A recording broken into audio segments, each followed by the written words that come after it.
Well, actually...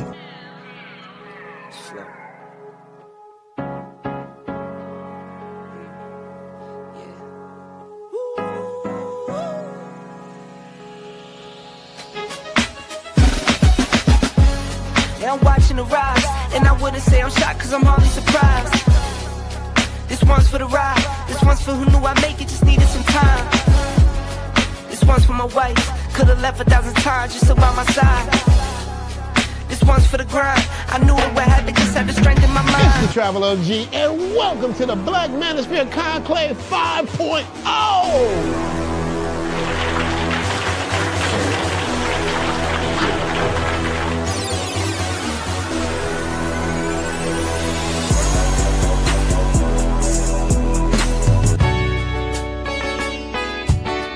We got started in 2021 in Atlanta, united in the pursuit of excellence in all things. It's been one hell of a ride. Can I tell you what's on my mind? 'Cause I've been thinking about it for quite some time. Hey, can you give me a moment to declare my love? Can I tell you what's on my mind?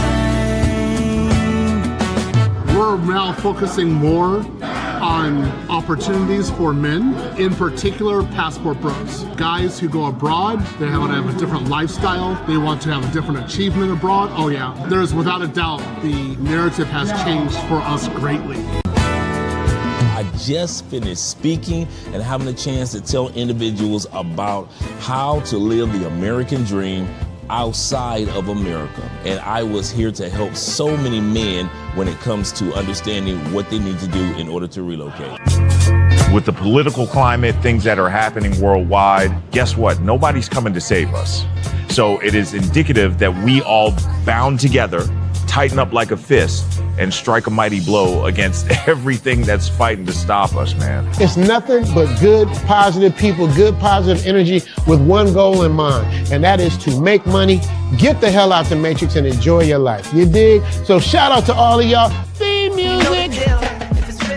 Yo, what's going on, y'all? This is your man Marcus A. Brown, and I'm here to tell y'all that I just got done with my first consultation with the brother Andre of Love Crossing Borders. I just wanted to give him his praises. I need y'all to do two things if you haven't already. If you haven't, subscribe to his YouTube channel, Love Crossing Borders. Also, if you are going to Colombia, if you're thinking of going anywhere, traveling internationally, please consider booking a consultation with the OG Andre of Love Crossing Borders. You will not be disappointed. And y'all, get in tune with him if you haven't already. Tell him MAB sent you. Peace. Where are all the black men? And I'm not talking about the scammers, the drug dealers, the robbers, and the crooks. Well, actually... Shout out to all you guys that are here with Andre and Andre's Love Crossing Borders. Let me get my earpiece in and we can get started, gentlemen. Yes, sir.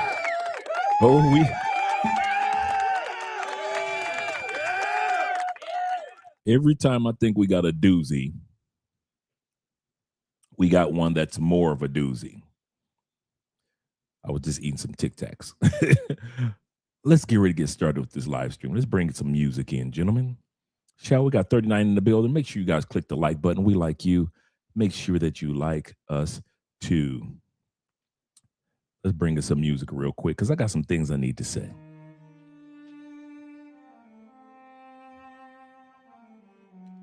Over the last, I would say 9 months, you can push it to a year. Countries such as Colombia and Thailand have been cracking down on individuals just coming into their country and hadn't been necessarily examined who that person was. Over the last 9 months, we've seen hundreds of men and a few women turned away in Medellin, Cartagena, not being able to enter the country. Doesn't matter if you have a reservation. Doesn't matter if you know somebody in Colombia. If you're not the right fit,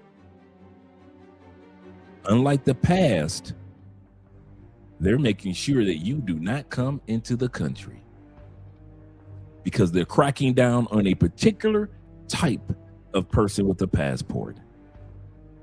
And that person that they're cracking down on in Thailand as well as Colombia is the passport pookie.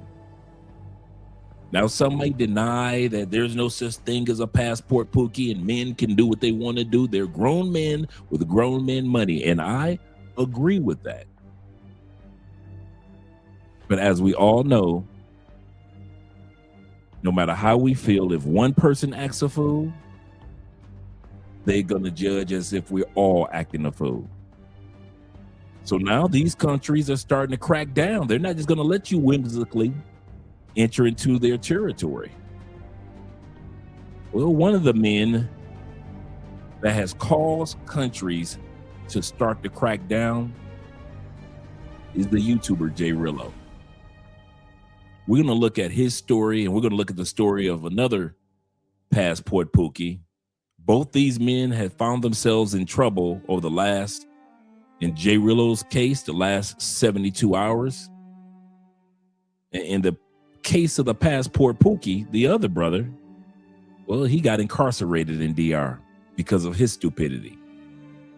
Once again, this is fair warning, maybe even a public service announcement to let you guys know that they're cracking down, not on men with passports, not on women with passports, but you passport pookies, I'm here to tell you, your days are numbered. Shout out to all you men that are here with Andre and Andrea Love Crossing Borders. Glad to see you guys here. Oh, it's gonna be a doozy tonight. It's gonna be a doozy. I'm coming straight for the skull. Remember Thanos said in Avengers, he said you should have went for the skull. Instead of trying to chop my hand off with the Infinity Glove, you should have went for the skull. Yeah, I'm going for the skull tonight. That's serious. Y'all thought I went at Anton. Where do you get a load of me? Where do you get a load of me? Shout out to all you brothers that are here. Thank you for your patience, gentlemen. Really do appreciate that. I really, really do appreciate that. You and your patience. Let's get started with the shout out, shall we? I've got my brother Dale in the building.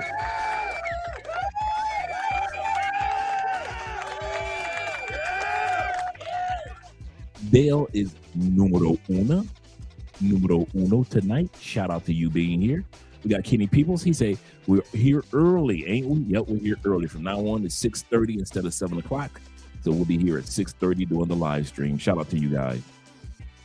Shout out to Kenny. Good evening to you once again, Kennedy. He says, sir, he said, you're early tonight. He said, good luck with the cloud engineering certification. Thank you very much, my brother Kenny. And all of you guys that are focusing on getting your certification for cloud, AWS, GCP, and other certifications that you're getting to get into the cloud engineering career. Shout out to all you guys. Shout out to Simple Logic being in the building. Them BA boys are at it again. Yes, sir. Shout out to you, brother. And shout out to Rico in the building. Brother Rico being here. He say, so we early tonight? He say, what's up, chat? Wait a minute. Let me ask you guys something. I got a question for you guys. Because you guys keep saying we're early. Is it daylight savings where you guys are? What time is it where you guys are? Let me know what time. It's 6:53 here. Remember, I mentioned a couple of days ago, we're going to start doing the live streams 6:30. Is it daylight savings? Because you guys are saying as if I started after 6 or something. I mean, after 5. So let me know what time it is out east where you guys are. Like I said, right now it is 6:54 Eastern time, as far as I know. But daylight savings could have happened and things could have changed, and I could be here a little earlier. Shout out to David Dice of the Dice family in the building. He said, "Family, we go." Andre and Andre, salute to you as well, and our chat brothers. Yes, sir. Let me scroll down a little further. We got our brother Bean in the building. He said, what up, Dre? He said, how you feeling? I'm feeling pretty good tonight on a Monday night, man. I'm excited about this weekend. I'm excited about this. Oh, it is early. Woo. Oh, that's Central. Okay, that's Central. So that's Central. Okay. Let me know what time it is Eastern where you guys are out in the East. Are you VA boys? Are you Florida boys? Are you New York, Philly boys? Let me know how it is out East, what the time is out East, so I know if I haven't missed daylight savings. But yeah, today is pretty good. I'm excited about the Super Bowl this weekend. I'm excited to hang out with you guys, have a good time. So yeah, oh yeah. My man Style King is in the building. Yes, sir. He said, another one? Yeah, brother, another one. These brothers do not know how to sit themselves down. We try to give these passport pookies the benefit of the doubt. But nah. These dudes need to be left to their demise. They don't want words of encouragement. We can't tell them anything.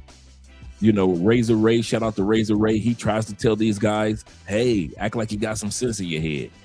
BC Rob try to tell these guys, act like they got some sense in their head.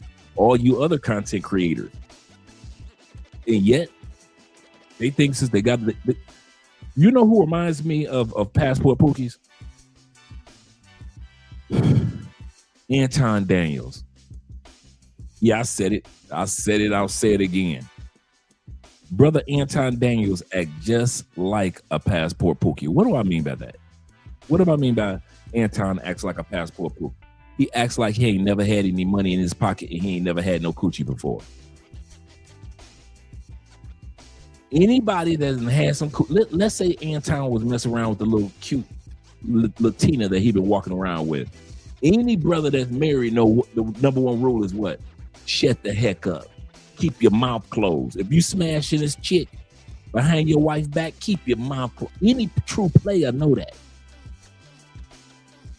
But since Anton got a few dollars, he think that he can flex chicks in front of his wife's face because he's just discovering money.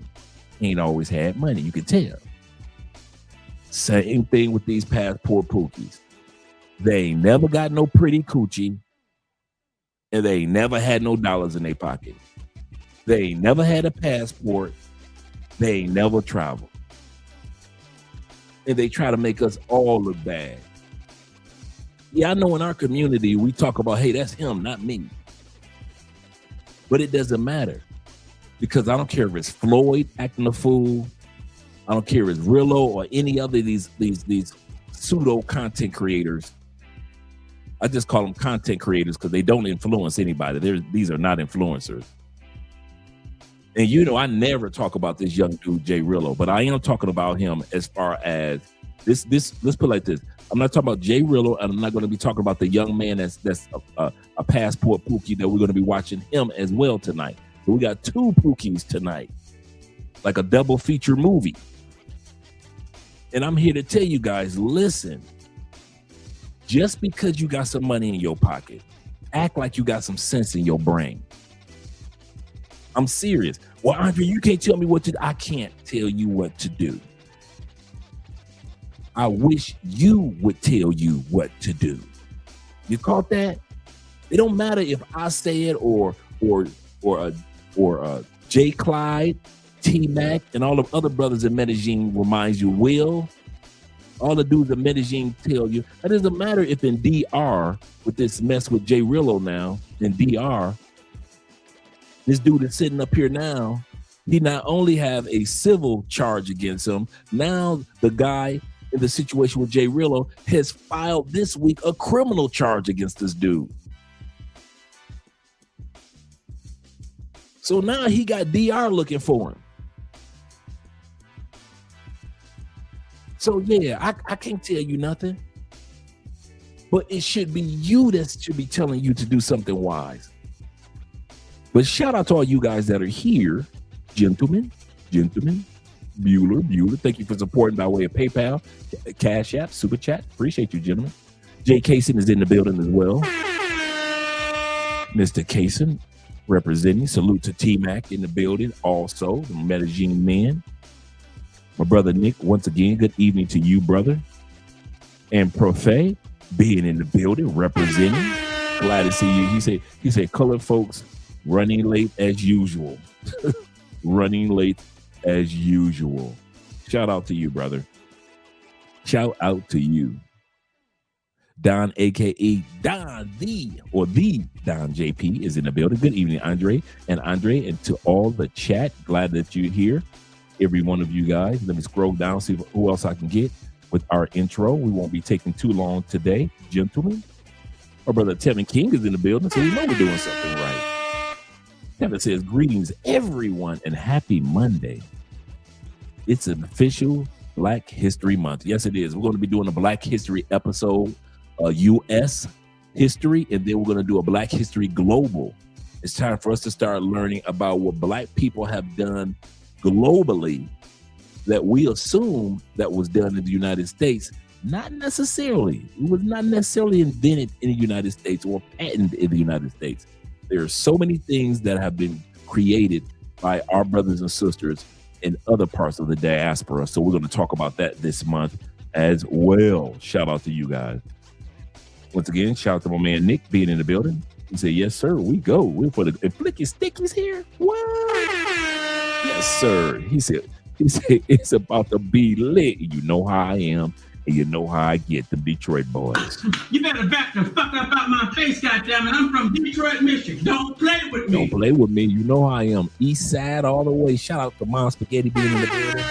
Salute to you as well, brethren. Salute to you as well. And my brother Devin, once again, he said, more things change, the more things they stay the same. That is so true. That was even a song back in the 70s. That is so true. Dudes do not learn. Every time you think that it's up to par, and then here's the part. The same guys that cry that Medellin won't let them in and they turn them around on their flight, they know why. They know that they have a bad reputation in Colombia, and yet they try to get on a plane and come back to Colombia. I don't get it. So DR is looking at, listen, they're tired of it too. Shout out to my man 313 in the building. Glad to see you here. What's up, fam? What up, dope? And shout out once again to my brother Profe being here. C says this. Shout out to Charles in the building. He said, I'm going to be honest. He said, I'm glad that these passport bros and passport pookies don't really check for Europe like that. It's a lot of brothers out in Europe. I don't know why y'all think that brothers ain't out in Europe, man. Thank you for saying that. I've done the European episodes before. I'm about to do some more European episodes. I don't know why y'all think brothers aren't using their passport globally. There are countries that we mention the most. I will say that.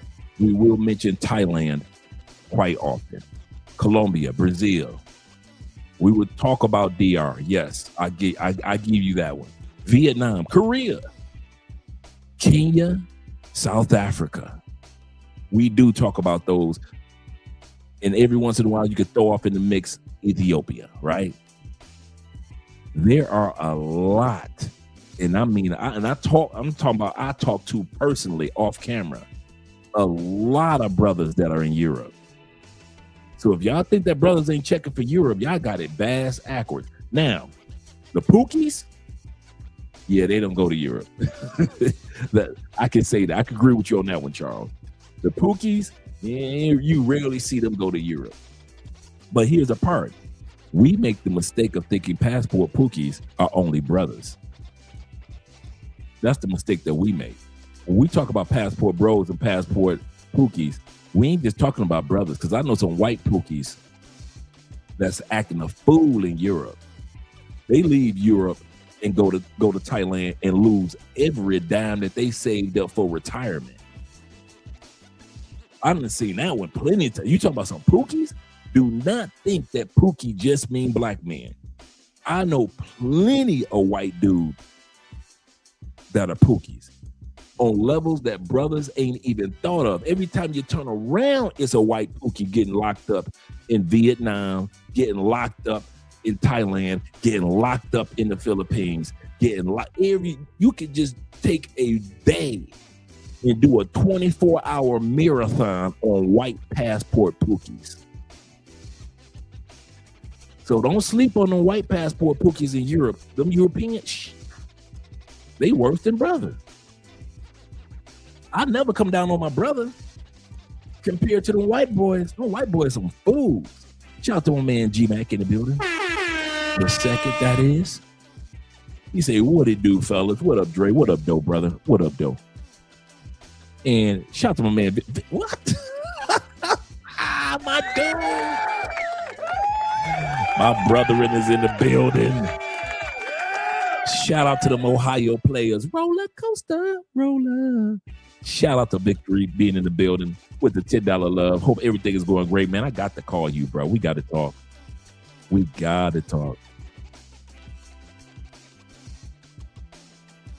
Okay, so I know it's Central. Okay, cool. Chicago, you Central boys. Eastern. Okay, I'm cool. Ohio, thank you for letting me know.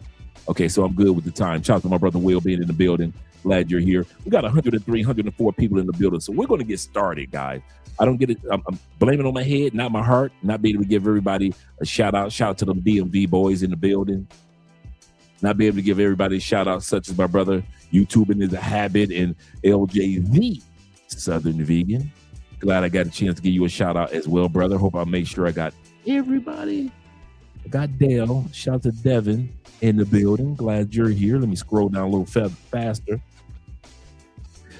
Shout out to my man JRello. I hope I said that right, or just Mr. Ray himself. Shout out, Mr. Ray himself. Shout out to you being here. He say, so if the black dudes off someone in someone's country, do we got an answer for that too? That's the crazy part. That's the crazy part. Shout out to my Crypto Dragon in the building, Emperor himself. And I'm going to end it right there. And if I miss you guys, such as my man Paper Route being in the building in Brownsville. Shout out to them Brownsville boys. Glad to see that you're here. And Real being in the building. If I miss you guys with the shout out, blame it on my head, not my heart. I just want to get started because I know we got over 105 people here. Let's get ready to get started. I'm about to change the music over. Now we have everybody here. And we're going to get started with the brother JRello. Let me turn that down. In on the continent of Africa, he followed, based off what he said, the advice of and the example of our brother Austin Holloman. So he went down to Kenya. And many of us have heard the stupidity that this past summer of what went on in Kenya. And you think that brother would learn his lesson. Remember, this is the same brother that went to DR and was begging you guys at the airport to send him Cash App because he ran out of money, because the last bit of money he did have, he spent it on pay-for-play. That JRello. That JRello. The one that I've never done a video on at all. Except that when we first saw him in DR begging on the side of an airport. This dude has done stupidity up over stupidity, embarrassed himself, embarrassed his family's name. Year in, year out for the last 3-4 years. He's not the only one. Floyd's not the only one. There are other dudes that have been doing this. So we're going to start with just a little snippet about what took place in Kenya, and then we're going to talk about what's taking place over the last 48 hours in the Dominican Republic, with JRello now having a case against him because of some damage that he did to some property there in the Dominican Republic. Let me pull the video up and we can get started, gentlemen.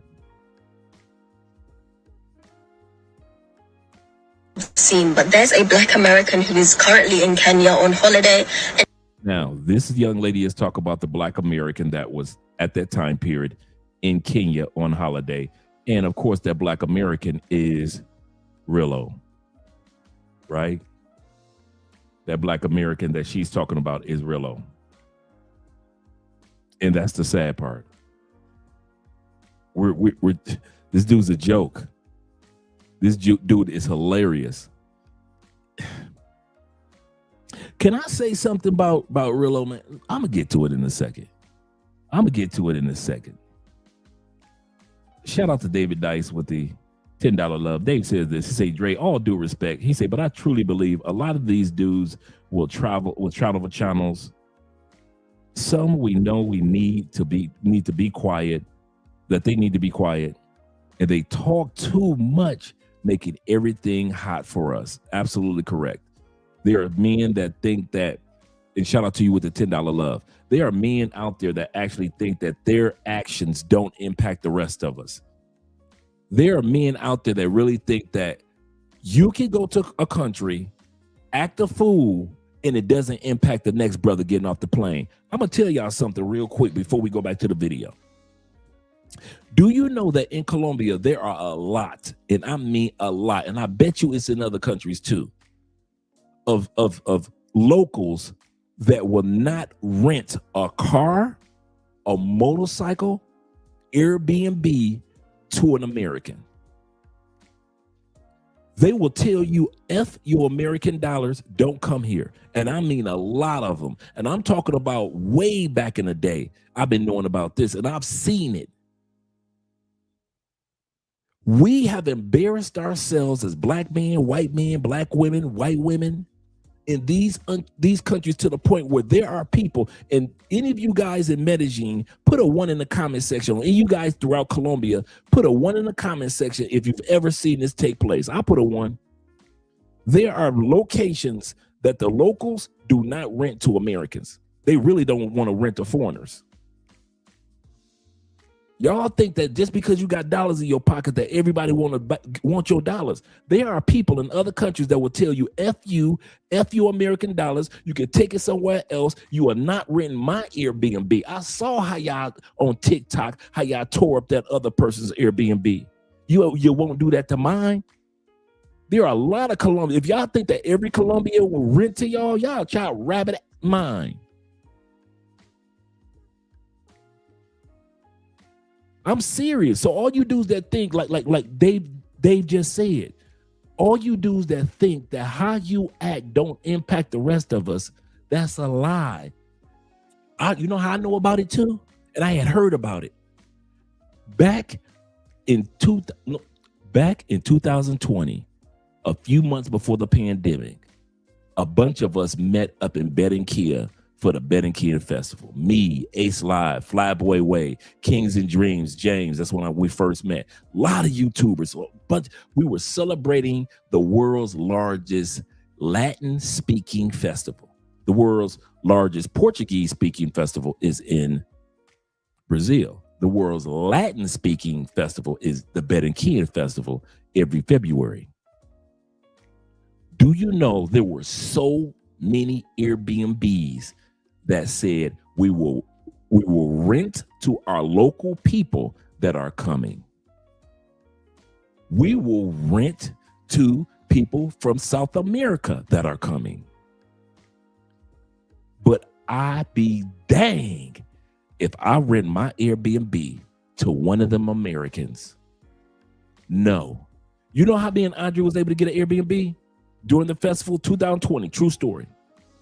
The only way we were able to get an Airbnb because Ace Live had stayed there and he called the lady to validate who we were. He was able to show, hey, they're content creators like we are. His wife is Colombian. That's the only reason it was a nice spot. That was the only reason we got it. Because there were so many people in Barranquilla that was like, I am not renting my spot to foreigners. Puerto Rico, same thing.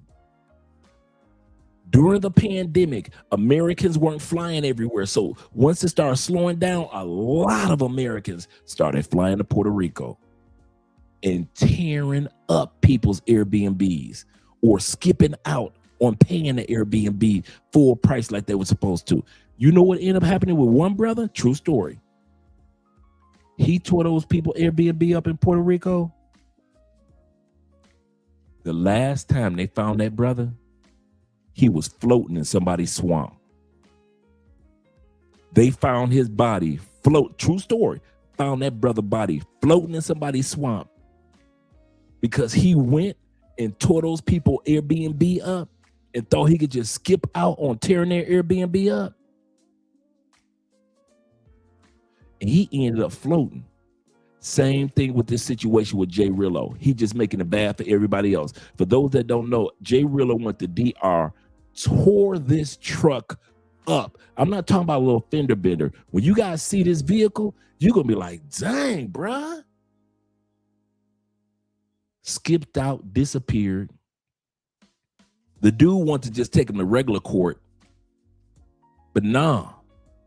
JRello wanted to disappear. Now the dude filed a case against him. Now JRello is wanted. Now they looking for him to arrest him now.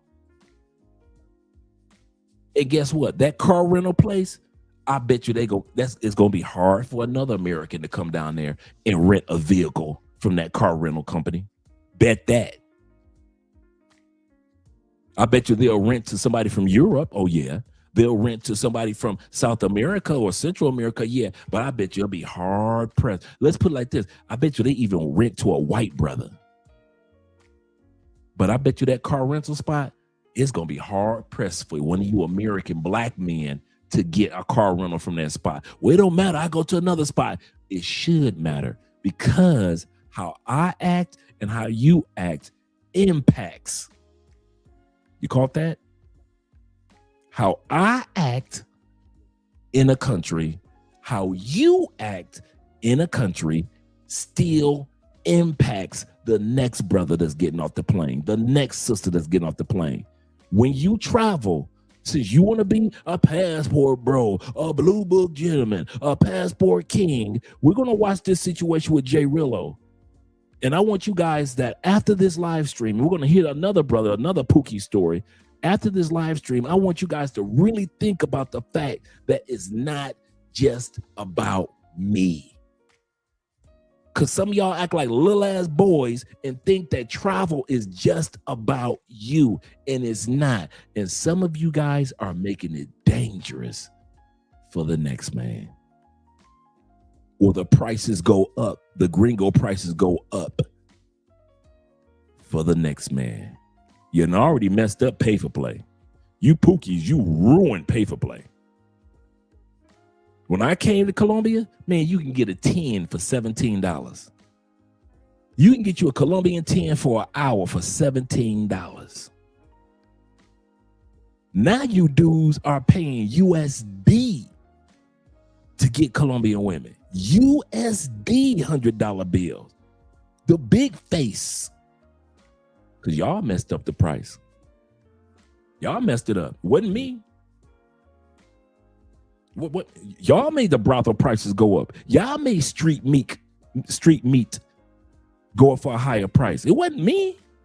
It was y'all that messed up the price. You didn't think about the brother behind you when you sat up there and talk about when she said $100,000 for an hour, instead of saying, all right, cool. Here you go. Here's $300,000, baby. Coochie wasn't even that good, and you giving away $300,000. So now the next man get off the plane. He gets off in Medellin. He said, "What's up, baby? How much? $300,000? Why? Because the last dump paid $300,000 when I told him $100,000. But he want to flex. So since he gave me $300,000, I want $300,000 from you. And here you go. Okay." But then you giving her $400,000. You giving her $300 and $100,000 tip. Next man get off the plane. How much, baby, for that coochie? $400,000. Why? Because I told the first fool, the first Pookie, $100,000. He gave me $300,000. I told the second fool that got off a plane $300,000. He gave me $400,000. So you are paying $400,000. And that's why the prices have gone up around the world. Because of y'all. Pookie inflation. Pookie inflation. Let's go to the video, gentlemen. Let's go to the video. So we're going to be starting and hear what this sister in Kenya has to say about JRello and his behavior. Shout out to my man Ben in the building. Good morning, brother. Shout out from the Philippines, as well as Ronan. don't know if you guys have seen, but there's a black American who is currently in Kenya on holiday, and he went there to basically call everybody ugly. He's calling all of the women ugly and just degrading them. He has nothing nice to say about how they look, and he somehow feels. Now imagine, is that an ugly young lady? That young lady looks like she has very little to no makeup on. Beautiful chocolate sister. And he's sitting up there talking about all the Kenya women are ugly. He's entitled to their attention because he's black and American. That's what it seems like. Because I took they bitch. Are you insane? Bro, every country I go, I always get the baddest bitch in the vicinity, period. The baddest bitch just automatically knows she got to come home with Rello. It's just, I just got this aura that's like, bitch, come here. Get over here. I mean, yeah, they get over here for that 150. They get over here for that $2 billion.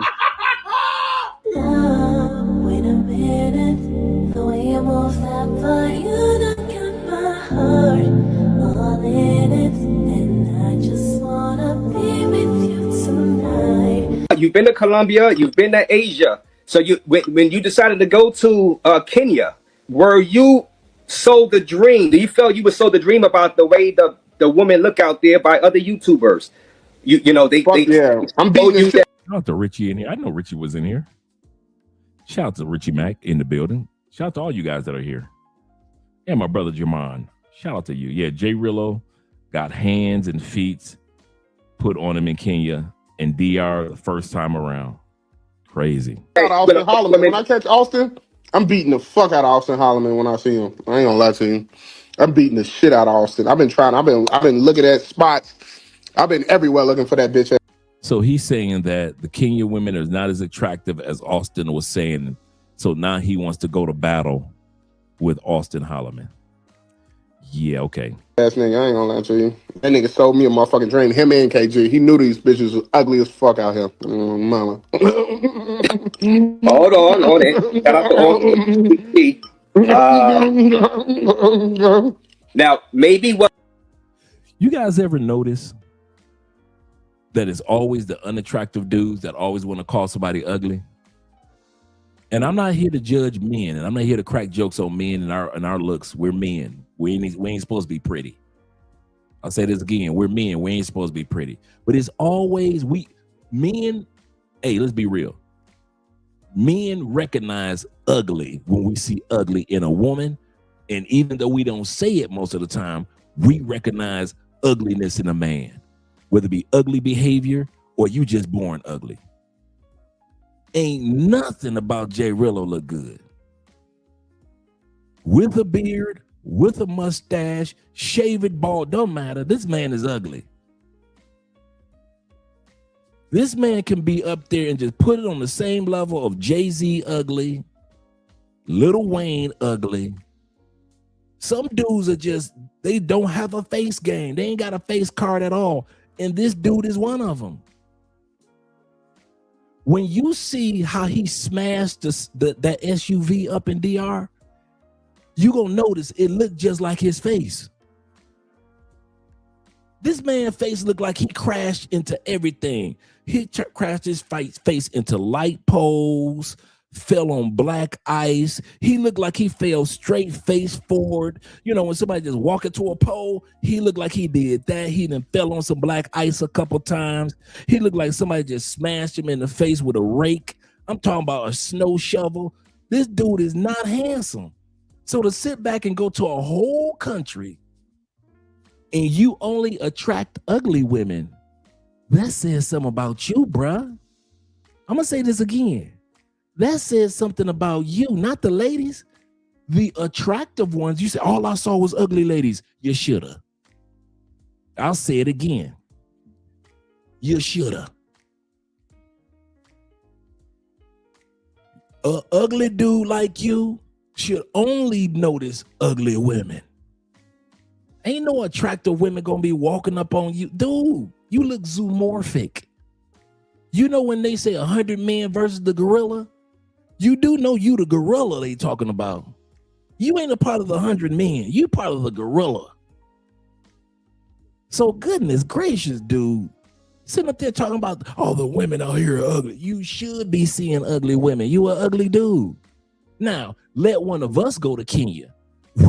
We ain't gonna attract nothing but something that look good, right? We good looking men. But if you're an ugly dude, for real, I'm serious. I'm being serious now. If you are an ugly dude and you go to another country and you notice that you're being approached by ugly women, you supposed to be. You supposed to be approached by ugly women in Thailand. If there's an ugly woman in Thailand, she gonna find you. If there's an ugly Colombiana, she gonna find you. Let there be an ugly chick in Brazil, she gonna find you. You that ugly. You got that just woke up in the morning ugliness. And it could be 3:15 in the afternoon. Ain't no cocoa butter, no shea butter gonna help you, JRello, with that ugliness. How the hell you gonna be that ugly and talk about some women ugly? How the hell? And then I know how some of y'all gonna do, because I know how y'all do. Hey, JRello, Andre Love Crossing Borders over there talking about how ugly you are. Dude, his mirror has been saying that his whole life. I'm not saying nothing that man's mirror has not been saying since he was 7, okay? If his mirror has been saying that he's been ugly since he was 7 years old, don't be going over to his channel talking about, oh, he ain't got no channel. My bad. Brother that just blew his channel. YouTube said, we deleting ugly passport bro channels this month. So if you are ugly passport bro, we are deleting your channel. And anybody that's ugly got their YouTube channel deleted. I don't know why the ugly dudes thought that they could actually build channels like the rest of us. You are not camera ready. The only camera you ready for is like a police scanner, a police camera. Like, yeah, stand right there. Let me take a photo of you, not turn sideways. Yeah, you ready for that camera, but you ain't ready to just be on the, no. Ugly dudes, do not get on camera making YouTube channels. Please, let us handsome brothers take care of this, okay? We got this. You don't bring your ugly ass on YouTube and think you just gonna prosper. Hell no. Why you think bruh? I'm here for you. Your Aunt Dre is here for you. If you was begging at the airport 3-4 years ago, and you're still begging now, you do know that means that you're ugly with your money too. That means your pocket's ugly, bruh. You got the audacity to go talk about them other women, man. Please, bruh. You supposed to only, I'm serious. JRello and all you ugly brothers that are passport bros, all you unattractive motherfuckers, you don't want to get your ass in a gym? Cool. If you attract ugly chicks, unless you got to pay for them, and that's the part, some of you dudes got to do pay for play, because ain't no fine chick going to be dealing with you. Man, let me go ahead and do this pay for. I got 2 baddies. You should. You just bought them. You just purchased them. We understand what you had to. Ugly dudes. Yes. Like attracts like. I'll say this again. This is just science. Like attracts like. You ugly mother will attract ugly women. Okay? Don't think it's going to be opposite. Yes, you could throw a few dollars and buy a cutie. But we just talk about on GP, us handsome dudes, we ain't got to do what you do. We sorry. Hey, blame it on Jesus. Blame it on the Lord. We didn't give you the ugly gene. If you were X-Man, ain't our fault they would call you the Beast. What's your X-Man name? The Beast. You looking like the Beast in X-Men. Come on, man. Got the audacity to talk about these women, man. No, he ain't. This man was not born camera ready. Only camera he ready for is when he's standing in front of the police. Turn sideways, son. Hold this sign up.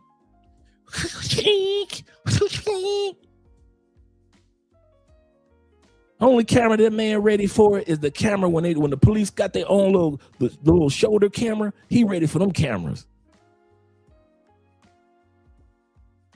The police had his own scanner camera to record how ugly this motherfucker was. That's the only camera he ready for, a police officer's camera on their shoulder. Ain't no way in hell you gonna talk about other women in other countries and you attracting ugly women and you ain't ask yourself, why am I attracting ugly women? Cause you's an ugly mother. What did you, no, wait a minute, pause for a second. What do you ugly dudes think y'all gonna attract? I wanna hear this one, put that in the comments. I wanna hear what you ugly mother with a pocket full of money, you ugly to the motherfucker, you fat as heck. You got a passport and a pocket full of, what did you think you was gonna attract? Cuties? Did you think you would go to Cartagena looking like that with that face, and you was gonna attract some cuties? Who told you that? Which YouTuber told you that ugly dudes were in Cartagena? Who spread that lie? I would like to interview the dude that came out with the YouTube video that said ugly dudes winning too overseas. Some of you ugly dudes need to go head back to the States. Yes, you do. Yes, the JRellos and the JRello twin brothers and all you dudes that look like a JRello uncle and a JRello cousin. All you dudes, if you got anything in your DNA that makes people think that you related to Lil Wayne, if you look anything like you a cousin of Jay-Z, you need to go back to the States, bro. Passport life ain't for you. Just like black women need to go back to the States if they looking for love, you ugly mothers need to go back to the States. If you really looking for love, go on back home, bro. Get you the fat girl that always loved you from day one. She's cuddly during the winter times. This is her time of year, tax time. You better, if you make it home in time, you can get some of her tax money. But if you think that you're gonna be ugly with a passport and money, let's see how this work out for you. Cause I ain't never seen none of you ugly. The ugly dudes, if you ever notice, no matter what country we go to, ugly dudes don't never come up except for through pay for play. I ain't never seen an ugly dude on any social media with a baddie where you like, I can see her with him. You came up, brother. I see your work. I see. You ever do that to an ugly dude? Man, I see your work, player. I see. No. Them JRellos, them Floyds, you don't ever see them dudes with no baddies. You ever notice that they be with some average looking Brazilian, average looking Colombian, average looking Dominican, subpar in Kenya? Ugly dudes, can y'all come to a conclusion and stop lying to yourself? Because you got a passport and because you got some money in your pocket does not mean that you got a face card. Hell no. Hell no. You are ugly for the United States. You belong to the, take your ass back home. You and black women, both of y'all out here looking for love like y'all know what the hell y'all doing. Take your ugly ass back home with black women. Sisters, go home. Love is waiting for you in the States. That's why you can't find no love outside the States. And you ugly motherfuckers, you wonder why I'm running out of money. I always got to pay for some coochie. Every time I want a cutie in Colombia, I got to come out my wallet. I'm tired of this ATM. Well, if you wasn't so ugly and you wasn't so big, if you went to a gym, maybe some of that ugliness would melt down. Some of you ugly big dudes, y'all got a handsome dude waiting to show the world, but you won't go to the gym. Could you at least start with half a push-up? How about doing this? Big dudes, big fellas. How about just rolling on the floor just real quick? Just every morning, just roll on the floor 10 times. Just say, that's how you're going to start your exercise. You ain't got to walk. You ain't got to do a push-up. Dang a push-up. You just go on the floor and just roll 10 times. Just roll 10. That's your exercise. That's how you're going to start. Roll, fat boy. Just fat boy, roll. You ain't got to go to nobody's gym. You can be in your Airbnb, push some tables and chairs out the way, and just roll your ass on somebody's floor. Just roll. I ain't gonna always have to pay for play. I'm gonna roll my weight away. I am not gonna be a fat ass my whole life. I'm gonna roll my weight off. You in countries with healthy foods and you still fat. You in countries with some of the healthiest foods in the world, and you still 325 and you only 5'9"? You and the ugly dude, y'all in cahoots, right? Y'all punking us, right? This is a prank. I know you ugly mothers don't think because y'all got money in y'all pocket that y'all equal to us. I know, and I'm not talking about everybody got to be handsome. Some of you dudes got great charm. You look at life in a positive way. You look at like, hey, if I holler at this Colombiana, she says no, it's okay. I'm gonna go to the next one. Some of you got beauty or handsomeness on the inside as well. But some of you dudes ain't no handsomeness, no, bruh. You got a face only your mama could love, JRello. Only your mamas and aunties will love you. But if y'all think, and I mean this from the bottom of my heart, if y'all get off of planes and only ugly Colombianas come your way, you get off another plane and there's ugly women in Brazil coming your way, it's because your ass is ugly. Get that through y'all mind. Stop criticizing these women in the other country. Only ugly women come my way. They should. Damn it, they should. The law of attraction says like attracts like. Does it not say that? Does not the law of attraction say like attracts like? Ugly women are attracted to ugly ass men. So if you wondering why you get off the plane in Cartagena and ain't no baddies walking up on you and it's women that got like a forehead, her forehead start back here, her hairline all back here. And she looking at you like, ay, papi, papicito. And you looking at her like, girl, your hairline back here. You know why? Because your hairline is back here. Your hairline back here, her hairline back here. Oh, you could have did like the rest of us. You could have shaved it all off. But you walking around with the George Jefferson and you think you're going to pull dimes? You think you're going to pull dimes? I'm not black, I'm OJ. Let's continue on. Okay. I told you I'm putting my foot on next tonight. Ugly dudes ain't getting away with nothing. Ugly dudes, all you ugly, you big dudes that don't want to work out and take care of your... Ain't nothing wrong with being a big dude, and at least you go for a walk. Ain't nothing wrong with being a big dude and you say, I'm just starting my journey, I'm going to the gym. I'm with you, brothers. I mean that from the bottom of my heart. But all you lazy big dudes and all you ugly dudes, man, I ain't got nothing for you. Keep away from the vicinity of Andre. I'm serious. If I was single, bruh, when I was single, I ain't got no fat male friends, no fat female friends. I'm sorry. Even the friends I did have that was working on their weight, they were working on their weight. They weren't waiting on their weight. I'm going to just wait for this weight to leave. I'm going to just wait for this weight to leave. No, y'all crazy, man. Let's go back to the video. What they consider beautiful, JRello, is not what you consider. Ain't nothing beautiful about them. Ain't nothing beautiful. They all. Ain't nothing beautiful about this sister right here. Ain't nothing beautiful about her. Nothing. Very little makeup. She ain't got 5 levels of makeup like the women do in the States.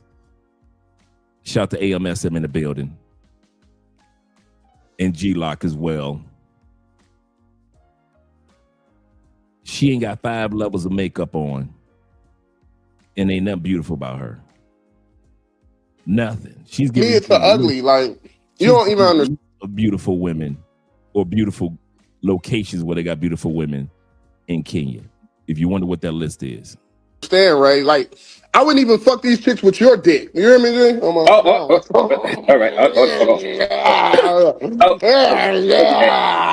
Okay. I wouldn't fucking with Razor's dick. All right. So you let us know how you feel about Which country in Africa has the most attractive women? Kenya. Why? Yeah, they're just beautiful, you know. Yeah, they look good. Yes. Which country in Africa has the most attractive women? Kenya. Or Kenya. Why? Because they look very good. 5 African countries to find a loyal wife. 5. Rwanda. Rwandan women are quiet, respectful, and loyal to the core. 4. Egypt. Egyptian women know how to balance modern strength with timeless loyalty. 3. Ethiopia. Ethiopian women are known for staying solid, no matter the struggle. 2. Kenya. Kenyan women are raised on family, faith, and standing by their man. 1. South Africa. South African women are loyal, grounded, and down to ride for real. If she loves you, she's all in. So you're gonna tell me this Kenyan sister is ugly too, huh? You gonna tell me she ugly too, huh?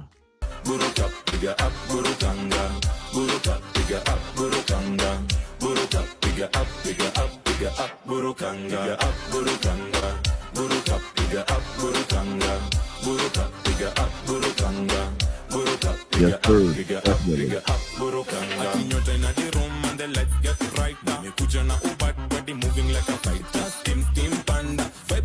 I personally believe that men would always like lead. Yeye ndo aongoze. For me, I'm that kitambo person. I would believe mwanaume ongoza njia, I will follow you, because you cannot lead your future. We are your future, right? Your generation. Twende tuanguke. And if you have the right person, atakulead direct, if you let him be a man. Let me give a shout out to these brothers showing support to the channel. Shout out to my brother. All my hoes are demonetized in the building. He says, so you don't want our dollars now, Ninja? Seriously. Seriously. And my brother in the building, the MAB in the building. Shout out to you being in the building. He said, as soon as I tapped in Brother Dre coins. And David Dice of the Dice family says this: who does more damage when roasting Andre or Corey Holcomb? Oh, roasting Andre or Corey Holcomb, because both are deadly with the jokes. Shout out to Corey. I believe Corey is professional after all these years, almost 40 years of telling jokes. Yes, sir. Shout out to Corey. And MAB says this with the $9.99 love. He said, I had to push back on him dissing Kenyan women. Those women are built right and down to earth. That's another good trait. Maybe a little clingy. And that's, hey, we got to get used to that as Americans, because we go to a lot of countries and we consider women clingy when their affection is something that we're just not used to. So I have to agree with that. He said, but that's an upgrade from the States to me. Absolutely correct. Absolutely correct. I would take a woman that's a little clingy in another country than a woman in the United States that's so standoffish and she's a diva. I wouldn't even waste my time. Shout out to Charles being in the building, as well as my brother Philip. Glad to see you gentlemen here. Let's continue on, gentlemen.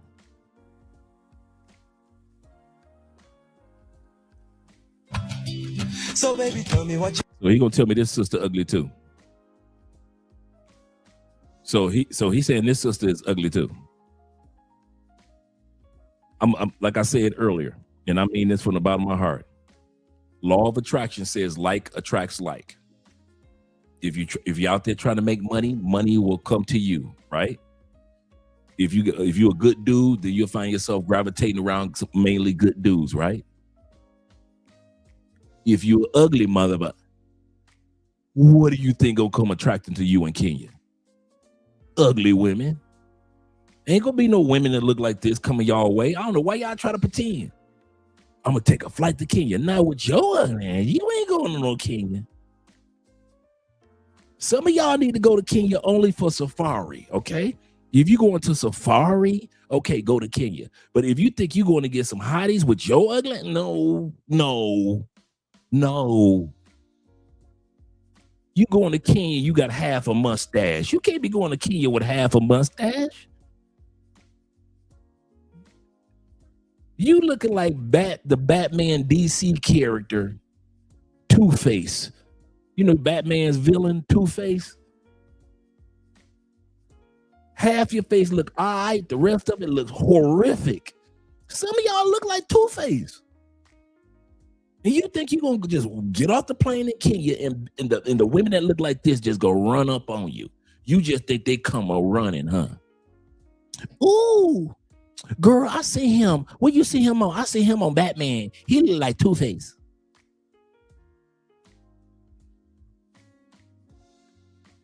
Your hair look like Two-Face. You don't clean your skin. You don't clean your beard.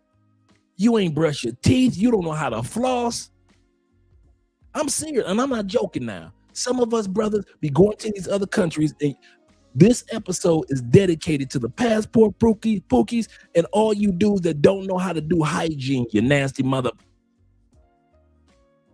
You wonder why your breath stink and you just constantly grabbing Tic Tacs when all you need, some of y'all need to stop grabbing Tic Tacs and grab some floss for all that meat that's caught in between your teeth. Your breath wouldn't be stinking if you didn't have 3-day-old chicken in your teeth. That chicken has been stuck in between that 3 days. You ain't think it was gonna start stinking? You thought this worked. I was some good ass chicken, dog. That almost tastes like chicken in the United States.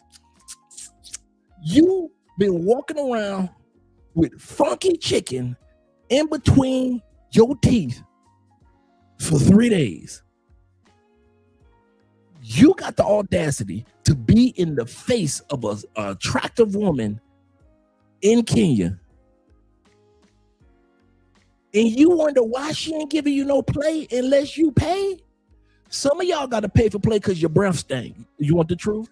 Your hygiene game is bad, bro. Your hygiene, cologne. Y'all need some cologne for your mouth. Damn mouthwash. Damn a Tic Tac or some gum. Some of you motherfuckers need to just open up your cologne bottle and just be like, fuck it.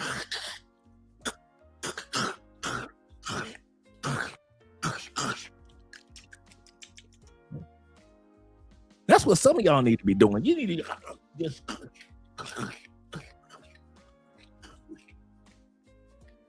just spraying it all down your throat.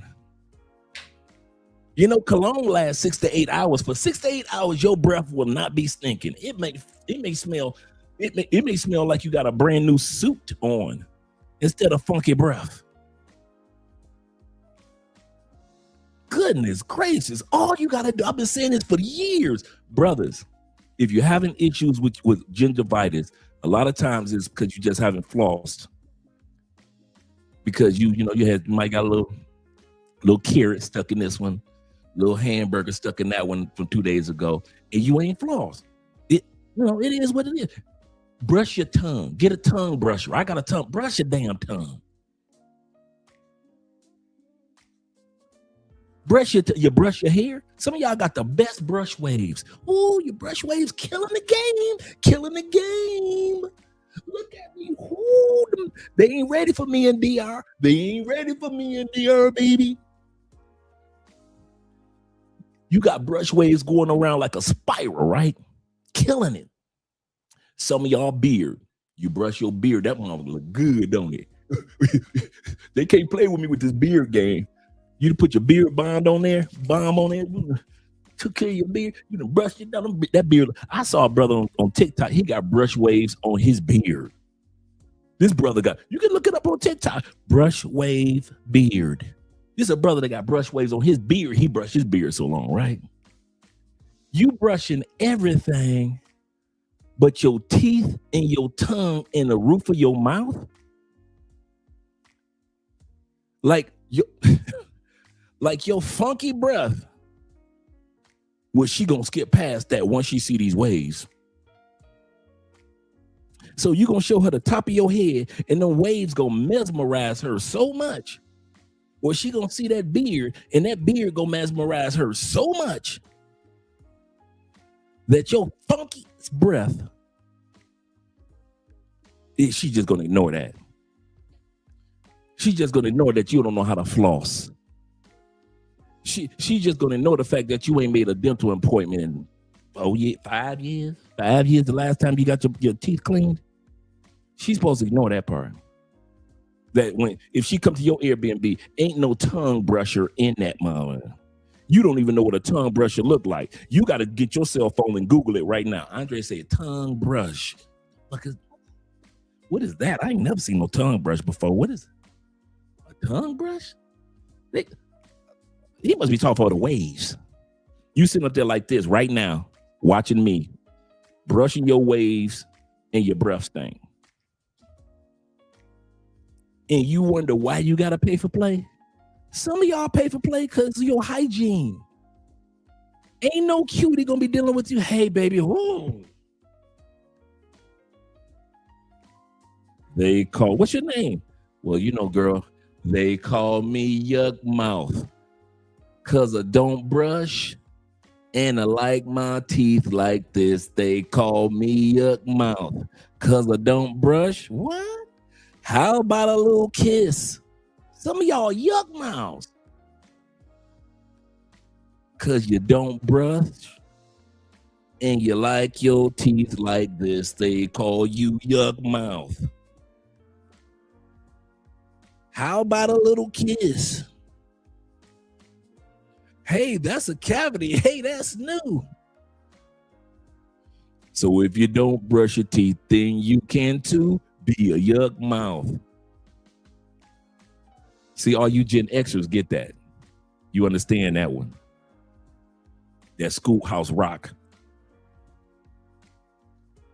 You nasty motherfuckers. Let's get for real. How you gonna be Pookie in your mouth? How you gonna be Pookie on the outside and in your mouth? How you take care of them? Dude, I be seeing some dude. All you weed smokers, cigar smokers, cigarette smokers. I'm gonna tell you something as a brother. I mean this one, seriously. Go get your teeth clean, bro. When you get off the plane, we can tell that you smoke cigarettes. Can't nobody tell, we can tell. My teeth ain't that yellow. Yes, they are. You got gingivitis, you got plaque. Your teeth are yellow, bro. Ain't nobody told you stop smoking your weed. Go keep on firing it up. Do your thing, bro. All the cigar smokers, all you cigar smokers, hey. All you cigarette smokers, I wish you would. We understand. But that don't give you the right to come to another country because you got a pocket full of money and don't think that you ain't got gout in your mouth. You know how somebody got gout and they got to cut their foot off? Some of y'all got breath so bad, they need to just take all your teeth out. Well, son, we've examined your mouth. We've come to a conclusion. Your breath is so bad and you haven't flossed since you were 21. We're going to have to remove your teeth. No. Yes. If you want to finally have good smelling breath, we warned you. We're going to have to take out all your teeth. Well, what's the problem, doctor? Do I have gingivitis? Son, you've got mouth gout. You've got gout in your mouth. And it's becoming more and more common among these passport bros. I've just extracted 3 men's teeth yesterday because of gout mouth. Nasty mother. I swear. Watch this. Hey, check this out, fellas.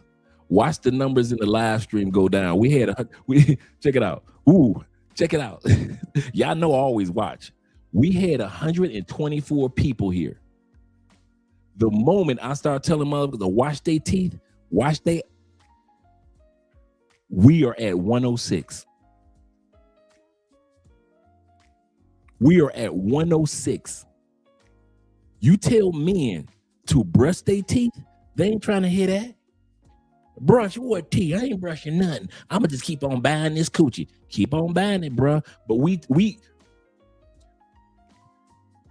you're a grown man with grown man money. Buy all the coochie you want. But don't think that we're stupid enough not to notice why some of y'all gotta buy coochie. Once again, You can buy whoever you want, bruh, and we mean it.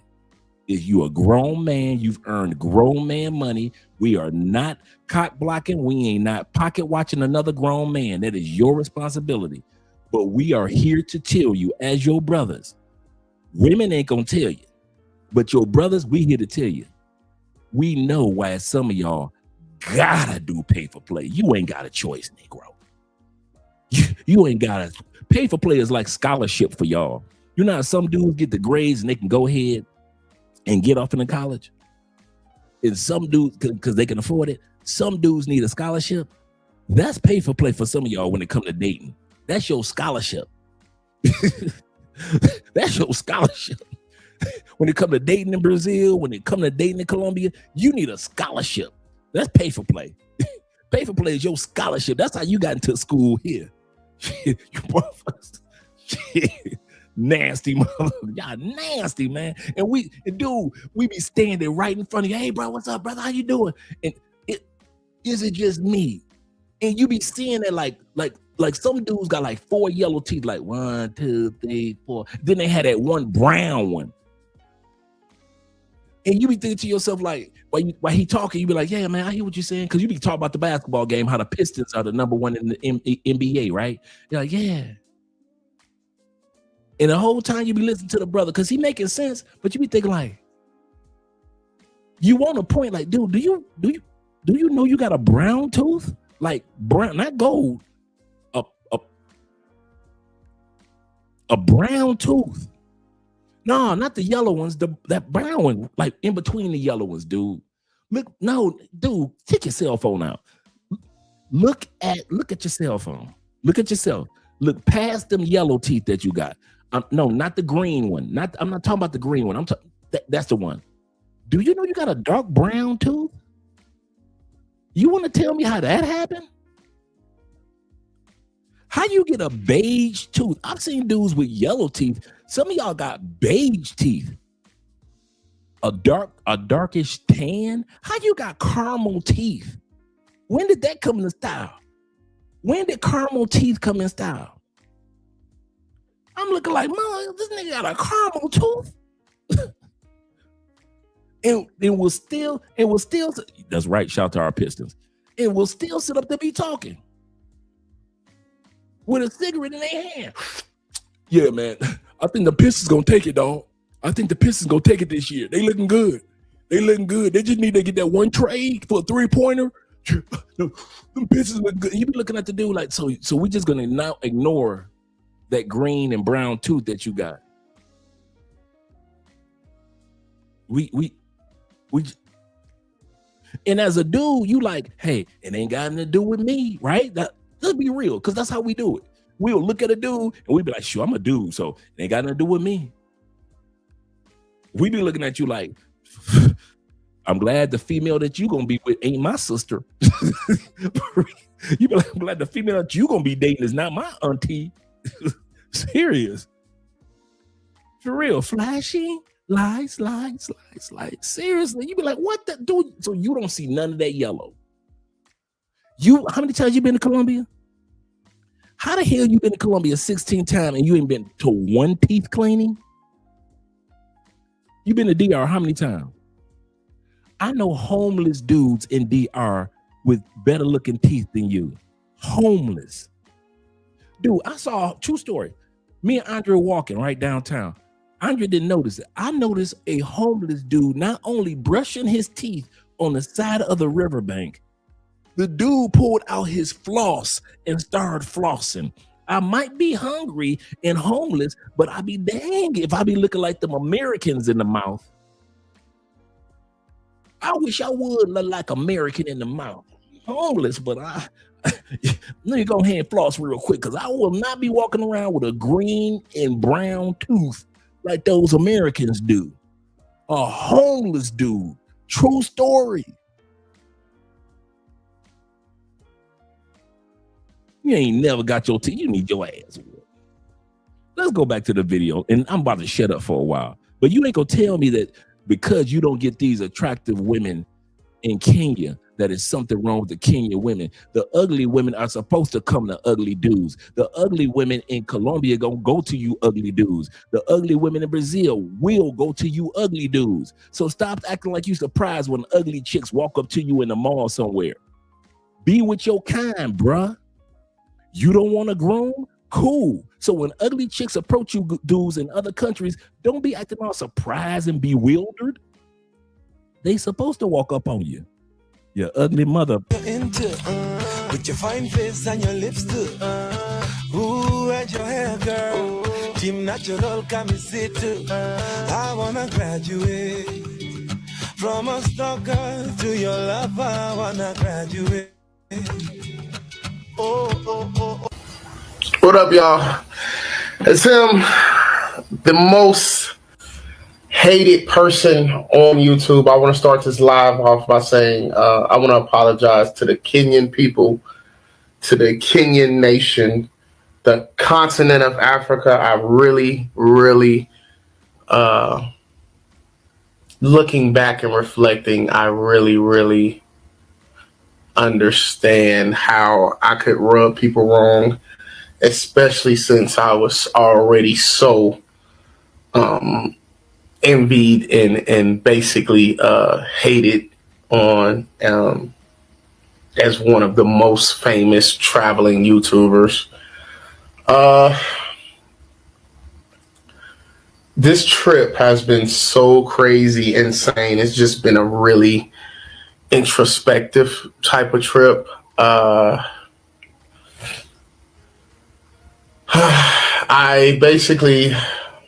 I learned so much about myself, and I learned so much about who I am as a man. And that's a good point, Chris. Just to give the shout out to JRello before everybody start running over there. JRello, Andre talking about you. I don't hate him. I don't know him. This is the first time we've ever done a video on the brother.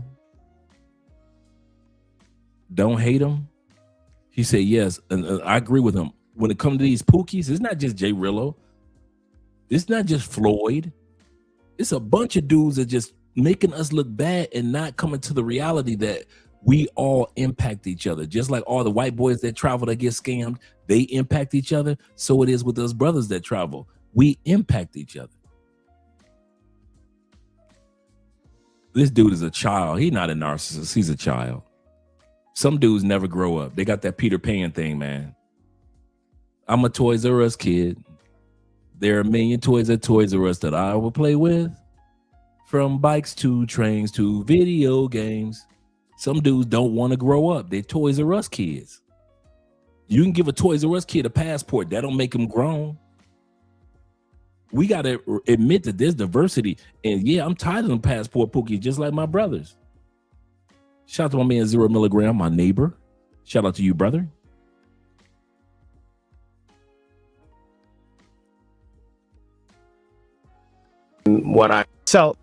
I've communicated. All right. So now we're about to get ready to talk about DR. Shout out to our brother DC Rob, who broke the report on JRello and what took place in DR. What took place in DR with the vehicle, what happened, and now charges have been pressed. I mean, charges have been filed against JRello in DR.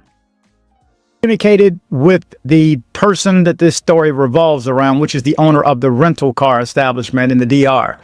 His name is Mr. Rodriguez. The best I can tell, he's a small rental car owner. Did I not tell y'all this man had tore this car up to where it looked like his own face? Did I not tell y'all this man with the DR destroyed this people's car and it looked like ugly attracts ugly and they make stuff ugly? The car looks just like JRello now. Oh, y'all thought it was going to be a fender bender? Y'all thought it was going to be a little scratch on the side? I don't even know the story of what the heck was going on that this young man was able to tear something up on the Dominican Republic island.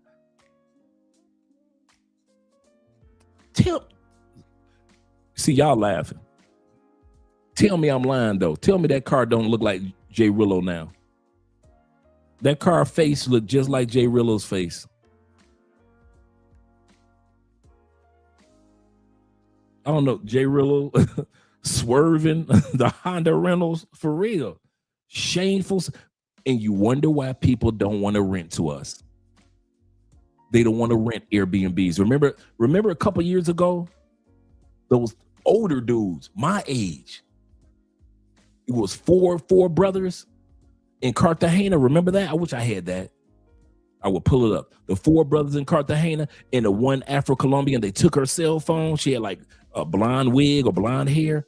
They took her cell phone and she smashed the glass table and broke it in the Airbnb. They called the police and they had to give her phone back. She didn't get arrested. But guess who had to pay for that table? The dudes inside that. Y'all be on some Pookie mess, bro. Let's continue on. Y'all want to tear something up and then you want to bounce. Lames, I say, lames. Owner in the DR, he just has a few cars. So the loss of this one car is a pretty big deal. So if you're not familiar with the story, this is what I can gather. And don't quote me on all the details, but JRello rented a rental car from him, wrecked the car, and then somehow he left the country. Wrecked that man's car. And somehow before the man could catch JRello at his Airbnb or hotel location, JRello then jumped on a plane. This y'all people. Oh, do y'all think that I was just go roast night was just for JRello? No. Roast night is for all you JRello fans. All you dudes that sent JRello money over the last 2-3 years, you just as bad as he is. All you dudes that hyped him up as far as content, all you dudes that subscribe to that Lames channel, you just as bad as he is.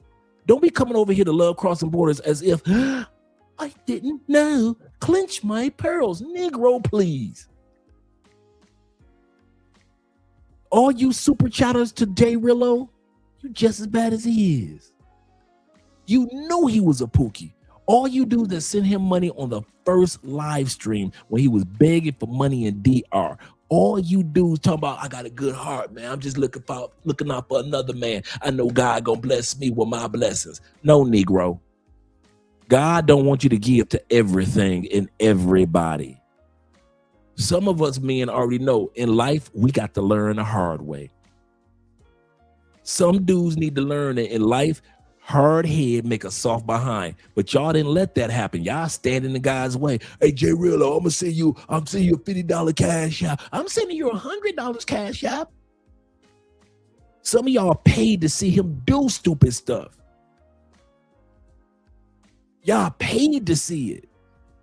So all you hypocrites that want to come over here, don't come over here. You can go back to where you were. Oh, you can't. JRello's channel's gone. Then y'all run over to Razor Ray, and Razor Ray, shout out to my brother, y'all be waiting for the controversy. Razor Ray interviewing JRello. Tell us, JRello, what happened in DR? And then y'all run over there. And like I said, shout out to my brother Razor. I got love for him. I'm always supporting Razor Ray all day long. But for all you dudes that want to come over here to Love Crossing Borders and think I was going to only talk about JRello, I'm going to talk about all you lame supporters too. Y'all supported that clown. Hey, I paid $5 because I knew he was going to do something stupid. Hey, I sent him $10 because I know he dumb. You might have. But why would you do something stupid with hard-earned money? You worked for your money. You invested your money. You could have done anything with your money. If you want to see a clown, go to the circus. If you want to laugh, go to a comedy show. But nah, y'all lame supported JRello. Y'all think I was going to let that slide, huh? Y'all supported JRello all the way down to when they took his channel down. Let's say YouTube took our channel down. They've done that before. few times. Let's say they take our channel down. The one thing you will never have to worry about, was it because we did something that was out of character? And I mean that. Did we say something out of character? Did we do something deceitful? No. Not even when they took channels down. It happens to even some of the best, even to some of the largest content creators. But do realize, and I mean this from the bottom of my heart, do realize none of us are immune to getting our channels taken down. But I'll be dang if I get this channel taken down because I was acting stupid.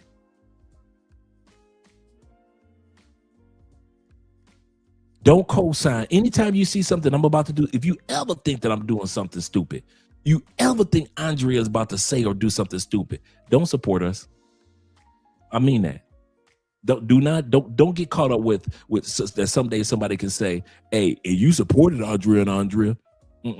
If you see us saying something stupid, that's why I got many of you dudes in my phone, because I got dudes like T-Mac, Will, Ronan Travels that will put me in check. Andre, hey.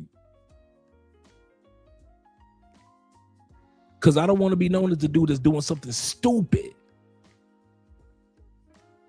You dudes supported that stupidity from day one. You knew he was a crash. You knew he was a car accident waiting to happen. And I didn't know it was going to be literally, but you knew it and you still supported it anyway. You just as grimy and just as bad. And so I mean it from the bottom of my heart. If you really ain't down with love crossing borders, I don't want to say love crossing borders. I want to say it like that. If you really aren't a positive man when it comes to this travel space, don't come here. This has nothing to do with love crossing borders. That's why I changed my mind. If you're a good dude, we appreciate you being here. And I mean that from the bottom of my heart. But if you support stupidity, this is not the channel for you. It's not. I wish I could put it another way, but you're not going to see anything that you saw on JRello over here. So don't come over here. Don't subscribe. Don't wait for the next video. None of that. We don't need you over here. We've been doing okay. But if you're a good dude, which most of you men are, we appreciate you. Shout out to my man Jim right in the building. Glad to see you here, brother. He said, Dre, this has to be said. He said, I wouldn't be surprised either. What if JRello fooling everybody? Not with that car. He said, what if he working for the feds? Could be. But even working for the feds, he tore that man car up in DR. Like DC Rob, I'm going to bring that back. Like DC Rob said, that man only got a few cars to rent to foreigners when they come to town. So let's say DC Rob, let's not DC Rob, but JRello was working for the feds. I wouldn't be surprised because our government dumb enough to hire anybody. We know that.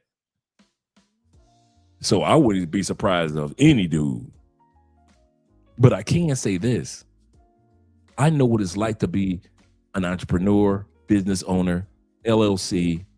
And I know what it's like if you lose a huge chunk of your business. That'll set you back. And then the person that did it disappears. So now you basically kind of don't know what you're going to do. Yeah, it's covered by insurance, but it's still the fact of the matter. You don't know what type, if he doesn't have gap insurance or whether he just have enough insurance to cover those damages. And he just got to scrape the car or scrap the car. At the end of the day, we should not be over in other countries tearing up other people's stuff. Like I just mentioned the other story about the sister that the Afro-Colombian in Cartagena that destroyed that table. We should not be in other countries tearing people's hard-earned stuff up because we wouldn't want somebody to come into our businesses in the United States. And some of you dudes are property owners, right? You wouldn't want somebody to come and just tear up your rental place that you got in the States and then just skip town. So yeah, even if he was working for the feds or even he was fooling us, he still tore a part of that man's business up. That's the sick part. Yeah, the total that car is done, bruh. You can't use that same engine. You definitely can't use that same frame. What you gonna use, that transmission?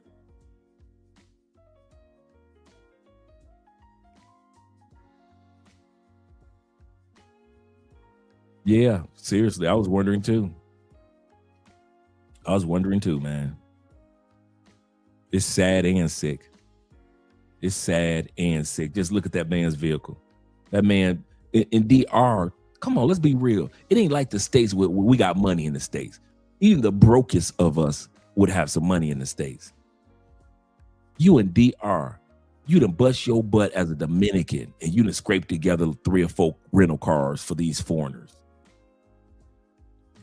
You scrape together by hook or by crook 3, 4 rental cars. And don't let this be one of those situations. Check it out, fellas. Don't let this be one of those situations where you are the owner of a rental car company, but you're renting out cars that belong to locals. So the local driver may not be using his car this weekend, so he lets you rent it out to a foreigner, right? And that foreigner has just totaled your car or totaled that local person's car.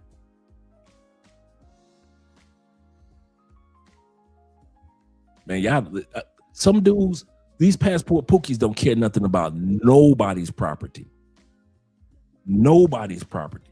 Let's bring this back for all the guys that weren't here earlier. We're going to watch DC Rob. Establishment in the DR. His name is Mr. Rodriguez. The best I can tell, he's a small rental car owner in the DR. He just has a few cars. So the loss of this one car is a pretty big deal. So if you're not familiar with the story, this is what I can gather. And don't quote me on all the details, but JRello rented a rental car from him, wrecked the car, and then somehow he left the country. I'm not going to fill in any of the details. I don't know any more than that I can verify. So I'm not going to put it out there. Now, the statement that I'm getting ready to read comes directly from the rental car owner. I communicated with him earlier today, and he just wants this out. He's out $5,000 because of this, and he thinks he got snuck off on. So he wants you and everybody else to know, be on the lookout. This guy is a scammer. So let's just jump into his statement right away. Again, the following statement is from Mr. Wilfred Ramon Jerez Rodriguez. This is all from his point of view, but the police records corroborate his statements. So now the police records are out there. Now the dude's pressing charges. With the permission of the administrators, I want to make this case public, which I've been handling since October 30th of 2025. This happened in October. Dre, this happened in October, brother. Sad. This foreigner, an American national and a YouTuber well known among Americans, goes by the name JRello on YouTube. And his real name is Frini Jarel Gershon. I rented him a gray 28. His real name is what? Make this case public, which I've been handling since October 30th of 2025. This foreigner, an American national and a YouTuber well known among Americans, goes by the name JRello on YouTube. And his real name is Frini Jarel Gershon. Mom, Dad, you need your ass whooped, both of y'all. You done named that boy Frini. You couldn't think of nothing else. No other name. You couldn't name him a junior. You couldn't have named him after his granddaddy or great-grandfather. Wasn't nobody in his family special? On both sides of the family, mom, dad, wasn't nobody special enough for you to name after. You just had to just reach. We gonna name him Frini. Don't put this on the Lord. I know how you black women do. You black mothers always want to say, the Lord told me to name him Frini. He gonna be something in life. No, mama. Mom, sometimes you got to take a L. Dad, you too. Come on up to the front. Come on in the room. Come on in the room. Come on, Dad, right here. Freeney. You name that man after a fabric softener? You name that man after, his name sounds like it's a dishwashing liquid. Make sure you get a bottle of Freeney on your way out. Freeney? You can't even rhyme that with nothing. What, Beanie? What you name the daughter? Wilhelmini? So his name is Freeney and his sister name is Wilhelmini? What the, mom, dad, there's an L waiting for you for Valentine's Day. I suggest that you accept it when it comes to the door. I might just order a big ass L and have it delivered to his parents' house. Just one big L, like on Sesame Street. The letter of today is L. I'm just delivering the L. Ooh, what is this for Valentine's Day, baby? I don't know what that is, girl. What is that? This is going to be one big ass L, a 7-foot L being delivered to his parents' doors. Freeney, what the is wrong with y'all? What type of application, what type of job did you, okay, what mom, dad, what type of job did you think your son was going to get when he grew up? President Freeney?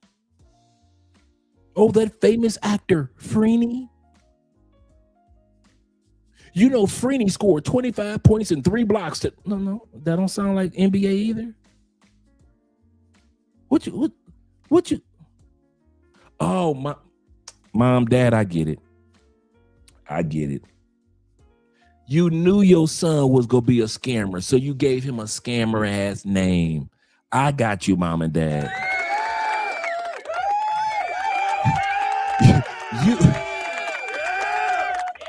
You knew your son wasn't gonna be ish in life, so why give him a name that's gonna mean something? So you like, he ain't gonna be ish. This baby look like it ain't gonna be ish. Might as well call him Freeney. He don't need a name that means something. That name does not mean that he's gonna be shaking hands with congressmen and senators and businessmen. What's your name? Freeney Johnson. That sounds like a scammer name. You sure that boy ain't Nigerian? Shout out to my Nigerian brothers. Freeney? It ain't like the NFL player, the white Freeney back in the day that played for the Colts. This dude's first name is Freeney. Do you know how much your parents don't give a fuck about you? Pardon my language, don't give a care about you if they name you Freeney. You ugly and you got an ugly name? Mom, dad, y'all gave less than a F about that boy. You knew that man was gonna be ugly. You looked at him when he was an ugly child and you gave him, you didn't give him a handsome name like Clark. Andre Rutherford. You didn't give him a strong name. You saw this ugly baby, you was like, he ain't gonna be ish in life. I already know. I can't throw him away now. Well, what we gonna call him, babe? Well, we can call him Freeney. I was just looking at a toilet paper wrapper and it said, this toilet paper is made by a company in Freeney, New Mexico. Well, hey, that's a good enough name. Let's name the boy Freeney.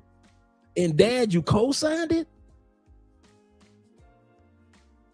You co-signed it. Don't tell me somebody else in your family named Freeney. Well, he was named after his great-grand uncle who invented the toothbrush. No, ain't nobody else in your family named Freeney. You got that off of some type of item you saw around sitting in the hospital. You had just had the baby. What are we gonna name your child, man? What are you gonna name the baby? And you saw a calendar and it said February, but it was so old. Your mama's eyes looking so old and she tired from just having a baby. She said, Freeney? No, that says February, ma'am. That's a calendar. It says February. No, I want to name the baby Freeney after that calendar up there. She didn't just sit around for months pondering, what should I name my only child? What should I name him? She didn't ponder for no Freeney.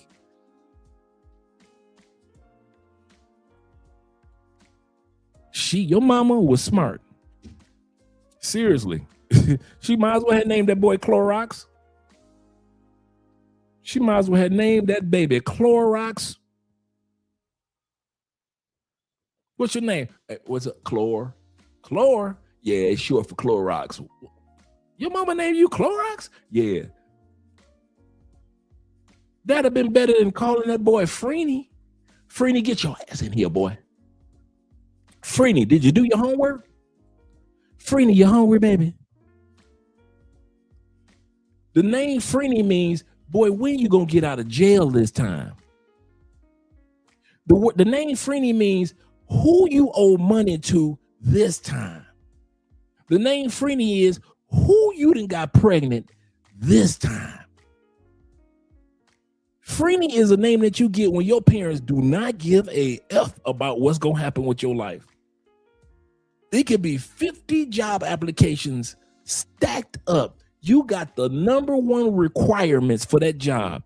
As soon as the HR look at the piece of paper and be like, okay, let's see what this what's it?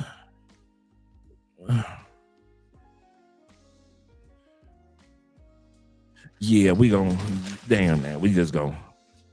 Your name going in the trash, bro. Your resume ain't. When the last time any of y'all hired a Freeney? You had a coworker named Freeney? Any of your girlfriends, brothers ever been named Freeney? You ever seen a Freeney on Sesame Street? Maybe that's a character name. None of us? We ain't never heard of that bungee. Mom and dad knew he wasn't gonna be ish in life. Mom wasn't stupid. For a second, I thought mom was playing and she was catfishing us. No, mom knew what she was doing. Mom looked down at that ugly ass baby and she was like, oh, ma'am, we need the baby's name for the birth certificate. What's the baby's name gonna be? She got to turn this nigga upside down. The back of his head. She holding the nigga back of his head, ass up, turn him around. Yeah, he looked like she can turn this nigga sideways. Yeah, he looked like yeah, what's they say on that calendar? February. I'm gonna name him Freeney. Yeah, we just gonna go with that. Freeney. Yeah, we're gonna go with Freeney. How you spell it? I don't know. She just let the nurse spell it. She just was like, he ain't gonna be ish, nurse. If you mess up his name on the birth certificate, it don't matter. Just anything that rhymes with eeny, meeny, miny, mo. Okay, anything that rhymes with eeny, meeny, miny, mo. The nurse spelled his name, I guess. Freeney it is. Freeney? Hey, your mama need a ass. But I understand. If I had that child, shout out, yes, sir. That was my high school. I went to Finney. Shout out to my high school, Finney. Wait a minute. You say it sounds like wait a minute. What you know about Finney? The Highlanders. Shout out to the green and white. I went to Finney. Shout out them Detroit boys. You better back the fuck up out my face, goddammit. I'm from Detroit, Michigan. Don't play with me. You are a true East Sider. You are a true East Sider. Finney High School doesn't even exist anymore. I was about to buy me some Finney t-shirts on eBay, man. Finney no longer, they took my high school. They took our high school, poor man 313, and took our high school. Parents didn't give a damn about that boy. No, that boy was Nigerian. I could tell from his name. Freeney. I rented him a gray 2018 Honda CR-V for only 4 days. I picked him up at the Santiago airport. We completed a standard rental agreement with insurance and a 25% deductible stated in the contract. He said he was going to Cabarete, but immediately after leaving the Santiago. Oh, I got jokes for you, Andy. If you want to bring some, if you want some jokes, I got jokes in the closet. I got jokes in the trunk. See, I'm the dude. I don't. You got the wrong one. I ain't one of them dudes that let trollers get away. I'm not one of them dudes that ban the troller. Oh no, I got jokes for dudes like you. You ain't got to be here. We ain't never even seen your ass around anyway. Why are you here? We ain't never seen you on this show. We've been here 7 years. We ain't never seen a motherfucker named Andy. Who your mama named your ass after? Toy Story? Nigga got named after Toy Story. You right now, lift your shoe up, Andy. You got your name at the bottom of your motherfucking shoe. Andy. Only Andy I knew was when I was a shorty, Raggedy Ann and Andy. Your mama named you after goddamn cartoon in the newspapers? Raggedy Ann and Andy? Your mama named you the lazy version of Andrew? The lazy version of Andre? Your name is Andy? Tell me you black. I don't know. Nigga, I need your autograph because I don't know too many black men named Andy. Just name Aunt Mama just got lazy than the motherfucker and said, fuck it. We ain't gonna name him Andre. That's too masculine. We will not name him Andrew. That's after one of Jesus' disciples. We gonna be lazy than the motherfucker. We gonna name this nigga Andy. You think I get done with Trump? Get your half a name having ass off this channel. Nobody know you. Andy. You want to pop up here from out of no goddamn where. If you don't, you need to be on the phone calling your parents and be like, why y'all give me half a name? Why couldn't I get a whole name like everybody else?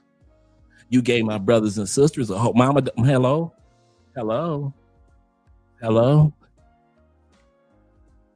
Sit your ass down somewhere. Andy. Go ahead. Go and lift up the bottom of your shoe. You know we telling the truth. Lift up the bottom of your shoe just like Toy Story. And your goddamn name is right at the bottom of it right now. You buy some Jordans and you be like, can I get a black magic marker to go with my Jordans? Huh? Yeah, I like to buy those Jordans, but I would like to buy a black marker too, if you don't mind. Okay, sir, the marker is like 50 cents. We've used it. No problem. You pay the $300 for the Jordans. You before they put it in the box. No. Leave it as is. You open up the damn box of Jordans. Dumb at the bottom of your Jordans because you want people to know they're yours. You don't want no woman to make the mistake and say, where'd you get them Jordans from? You just lift up your foot. A crooked ass A, N. You know how motherfuckers been making the N where they make the line go to the other side? The N look like a backwards N. N, D, Y. Then you put your shoes in the box and walk out the goddamn Foot Locker. Motherfucker. I thought Daddy talking about this dude taking 5. Nigga, I don't care if I take 35. Sit your ass down and take these jokes. Take these jokes. If you was cracking jokes on me, I'd be laughing. I'd be like, shit, that's funny. If you guys crack a joke like Andre went to prison for 10 years and you came with all the prison jokes, I'd be laughing my ass off. I said, shit, we wasn't eating good in prison. Shit, 10 years was a long time. Hell no, I ain't mess with them gay dudes. So crack the prison jokes. I don't give a damn. But you ain't gonna come on this live stream and we ain't never see you before and you got half a name? Nigga, please. You done picked the wrong live stream to come on. For real, son named Opie, just lazy family, just lazy names and shit. Just everybody in the family just make it lazy ass name. Mama named Ann. So mom, you just couldn't get a whole name. Yeah, they just named me Ann. I just named my son Andy. Damn, mom, that took a lot of work, huh? A lot of prayer for that, huh? Shit. Sit your ass down somewhere. Lazy names having mother. They didn't put a book. They're gonna write a book of all the lazy names that have come out, and your name and your mama name gonna be right in that motherfucker right there. Lazy ass Ann and lazy ass Andy. We need a book out of lazy names that you just ain't got to with only one syllable. Your one syllable name, 2 syllable name having motherfuckers. There's anytime your name only got 2-3 syllables, type of shit, your mom be looking like, I need a book of lazy ass names. We gonna name one name. We're gonna put in there is Freezy. Shit, the fuck was his parents thinking? Real name is Frini Jarrell Gershon. I rented him a gray 2018 Honda CR-V for only 4 days. I picked him up at the Santiago airport. We completed a standard rental agreement with insurance and a 25% deductible stated in the contract. He said he was going to Cabarete, but immediately after leaving the Santiago airport, he headed towards Punta Cana. While traveling through Santo Domingo, he intentionally caused an accident in order to generate views for his YouTube channel. He caused serious injuries to 2 people. Roadside assistance and AMET arrived. I just caught that. He caused serious injury to 2 people. We got to be careful out there when we're driving, gentlemen. We got to be more careful when we're renting cars. Immediately, and he was arrested at the Villa Maya police station in Santo Domingo. From Puerto Plata, so he got arrested. I left at 11 p.m. to assist my client first, so that he would not have to spend the night at a police station and instead. But immediately after leaving the Santiago airport, he headed towards Punta Cana. While traveling through Santo Domingo, he intentionally caused an accident in order to generate views for his YouTube channel. That's crazy.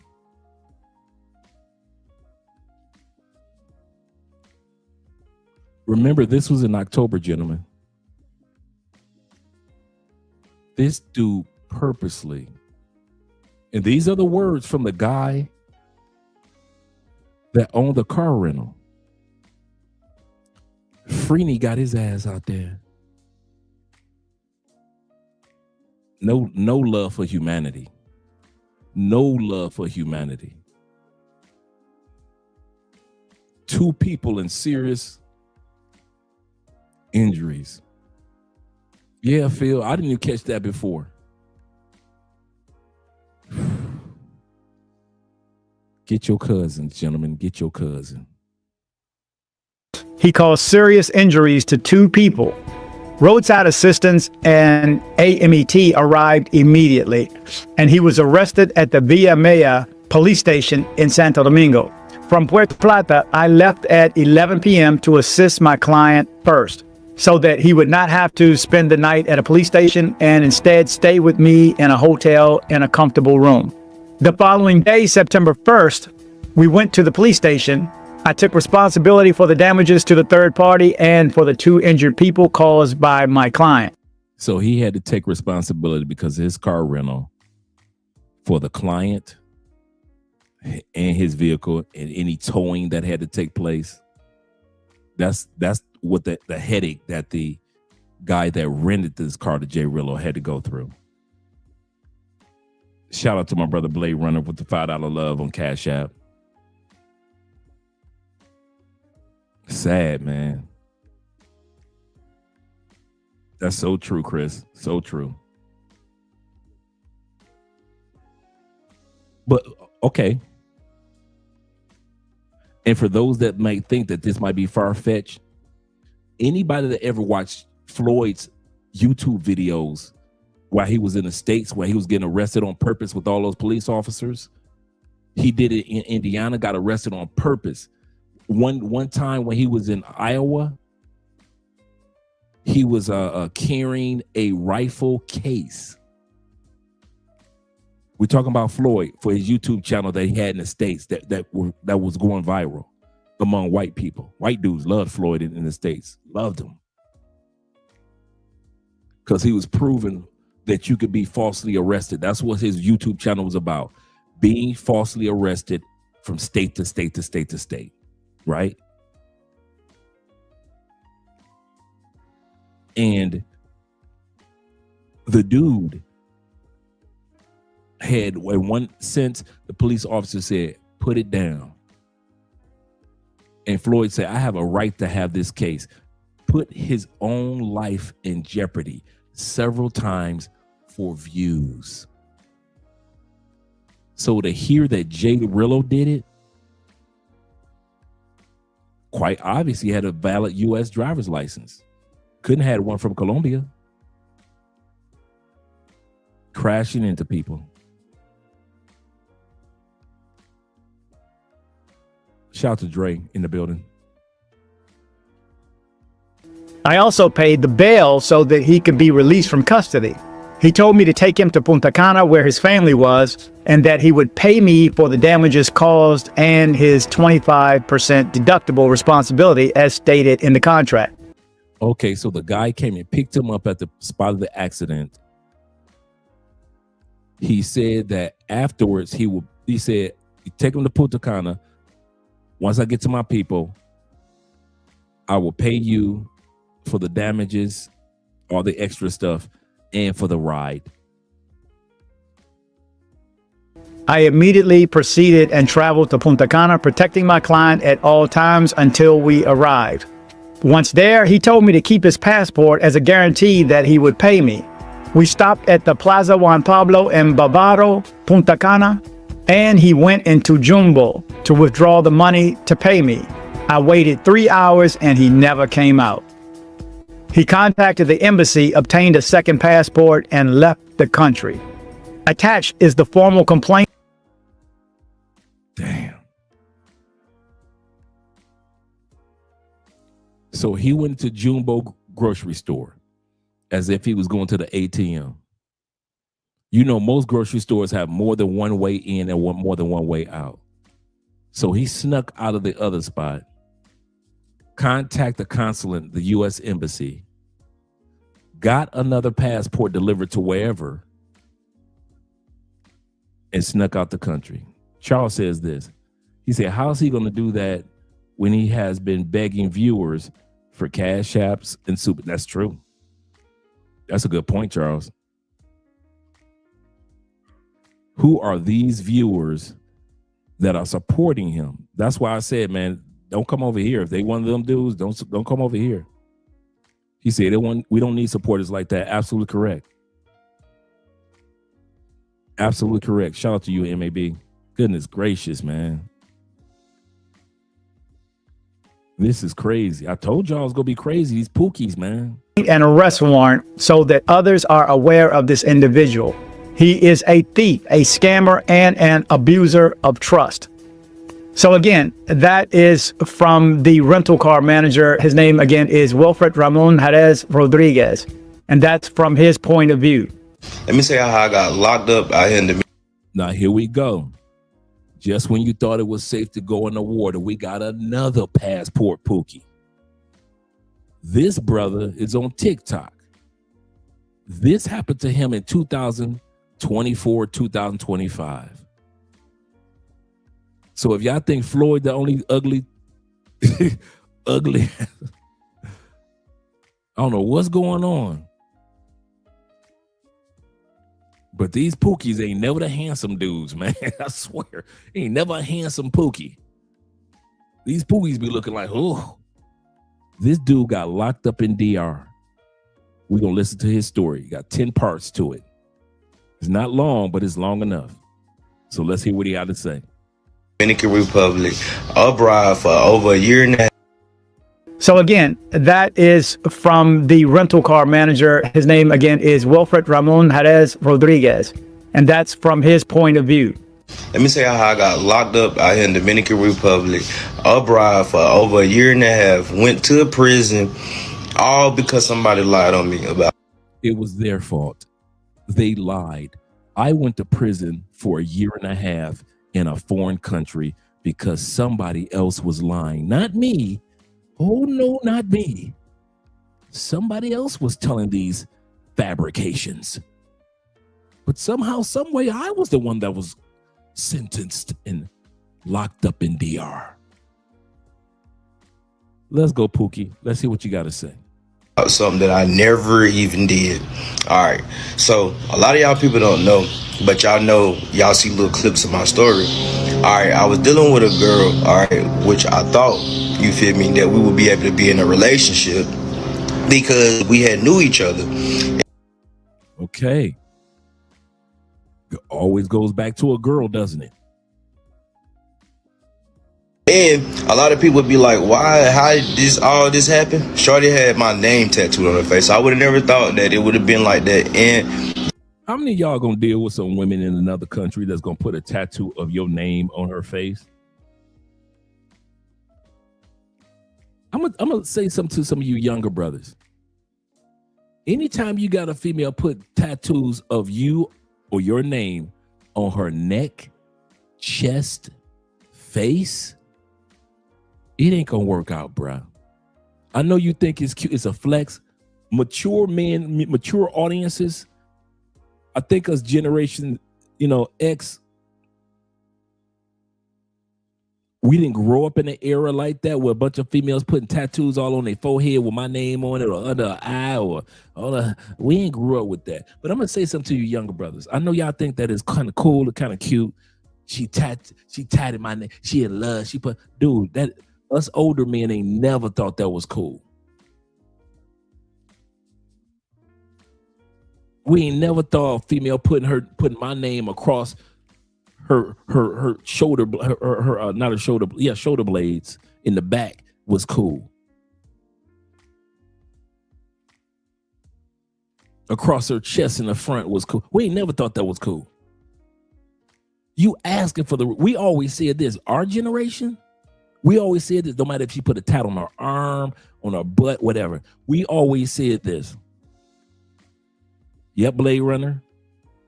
If she put the tat on, the relationship gonna end. That's how our generation was raised. We was raised, don't put a tat on. Why? It ain't gonna last. Now we knew there was no really proof for it, but we still was kind of like one of our little urban legend type of things in our community when we were coming up. So having a chick put a tat on you, that was taboo. If you want the relationship, that's how we was raised. If you want the relationship, you can't have a relationship and a tat as well. So we didn't get all that mess. Y'all generation came millennials, Gen Zers, and y'all think that's cute. I'm here to tell y'all, bruh, it ain't cute. And for y'all to sit there and let these young ladies put this on them, thinking that y'all gonna be with them forever, and you know you ain't, but you just want the flex. Dude, what does that say about you, bruh? Yeah. That's crazy, man.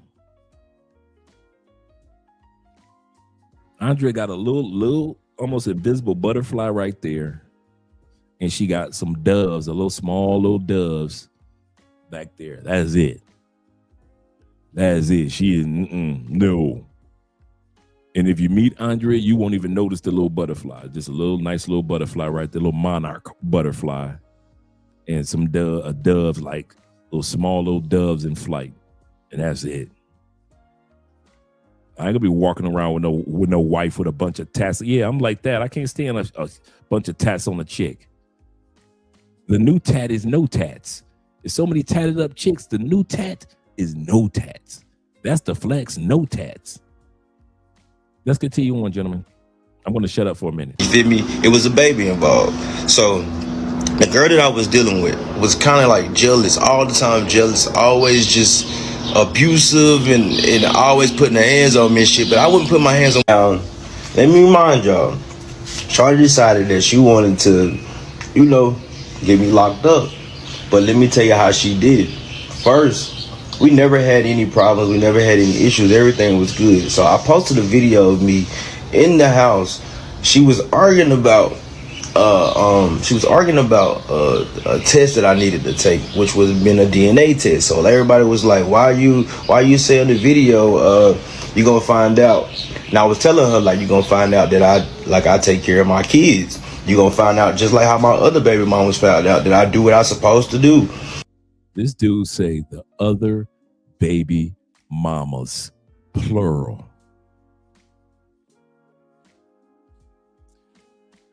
This dude said, I take care of my kids.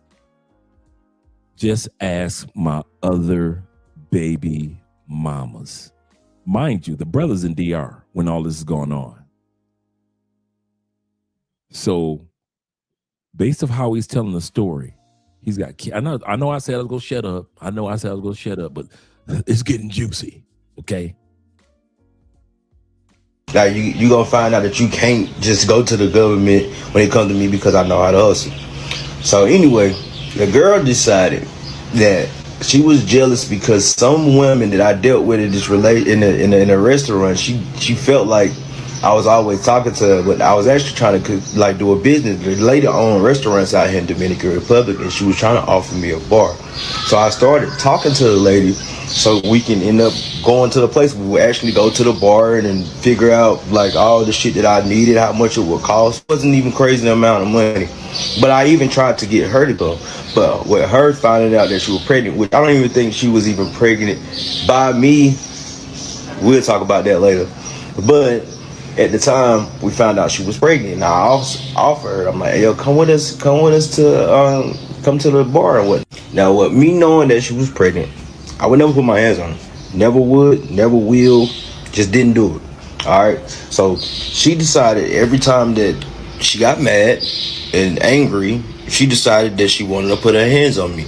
Now, what I noticed about her whenever she was putting her hands on me is like she always like put her face out like, yeah, hit me, like she would want me to hit me. And I'm like, nah, something wrong with her. She crazy. I'm not gonna put my hands on you. Now, what Shorty did when she would like throw shit at me all the time, like lamps and shit like that, Shorty would actually hit herself. Like, I don't know if you ever seen the. He said she was throwing lamps. Old school. She throwing lamps. Movie Thin Line Between Love and Hate. I watched this movie with Martin. Whenever the girl was hitting herself, Shorty would do shit like that, take pictures of the shit, and then come and show me this shit. And I'm like, why are you showing me that? Like, you did that to yourself. You the one that's throwing shit all the time. She like, I never thought anything about it. Left it alone. So one day, I decided to go to meet the lady at the bar because that was the night that she was showing me like the bar. She pulled up and they got into a bad heated ass argument, an argument that was so crazy. Shorty was in there fucking up the restaurant. I don't want to say the name of the restaurant, but it's a nice ass restaurant and it started with a K, and y'all can go do y'all research instead of D'Amico and figure out what it is, and it's on Omarosa. There we go. So they end up getting into a bad argument about it, and the lady in the restaurant told me, I should have listened to her whenever she told me. She was like, you know, it's a group of women out here, because they end up getting in an argument, and she had police friends, and ended up finding out her name and shit. She ended up telling me something about like how girls be out here, which with chapter daughters, they come out here and they do little shit like this, start arguments and want you to hit them and stuff like that. And she was like, just be careful. If you want me to, we'll go ahead and get my police friend to do an order of protection, what I should have did, but I didn't do it. But I didn't want to go back to the house because I knew how the shit was gonna go, because like Shorty was always abusive all the time. Like, I just knew how it was gonna go, so I just left it alone. So she wanted me to come back home, which I didn't even think about it. I was like, nah, Shorty offered me an apartment because she owned an apartment. So I went to the apartments that she had gave me, and Shorty just didn't like it. She just didn't like it at all. With her knowing that I'm inside this woman's apartments, she's feeling some type of way. So I'm not coming to the house. We're talking. We're communicating. I'm seeing her. Like, I come to the house. It was not too far from down the street from the house. Like, it was walking distance, maybe 1 or 2 minutes. So like, I went over there. I'm trying to grab my things, like get my clothes and stuff, like back and forth, just trying to, you feel me? So she feels some type of way. So she just starts an argument with me. And then she just started putting her hands on me. I'm like, hold on. Now, mind you, as he's telling this story, excuse me, he already said how violent she was. Let's lay the foundation. Stay sad brother saves his money, goes to DR. Whether he was watching a tailor-made dream video or somebody else's that went to DR. I'm going to DR. Went there, and out of all the Dominican women that was there, he found him a problematic woman. It happens. Okay. Why didn't he leave? This is not your country, not your home. The way that it sounds, he was living with her. A violent woman. Fellas, I understand sometimes money is right, sometimes your money is wrong. I got it. We all been there, right? Sometimes your money just right, sometimes your money gets tight. I got you. I mean that. But if you go to another country and you got to live with the girl in Medellin, go on back home, bro. Get your money right. If you go to another country and you have to live with the chick in Thailand because you ain't got nothing to go back home to, bro, go on back home, get your money right. I don't care if you got to rent a room back home. Go on back home, get your money right. Some of us don't even acknowledge or realize there's a time there's nothing wrong with going back home or getting an online job or doing whatever it is. Get your money right. Nothing wrong with that. If you're a man, you've been there. You've been when these times are tight, times are good. Feast or famine. You've been there. Let's not judge another man. But if you know that the woman is violent, she's been throwing lamps and, like you said, other things, and she know you ain't got nowhere to go to in DR, and you probably ain't got nowhere to go to back home in the States, and you still there, and and he tries to sell it as if he's so innocent. It's sad, man.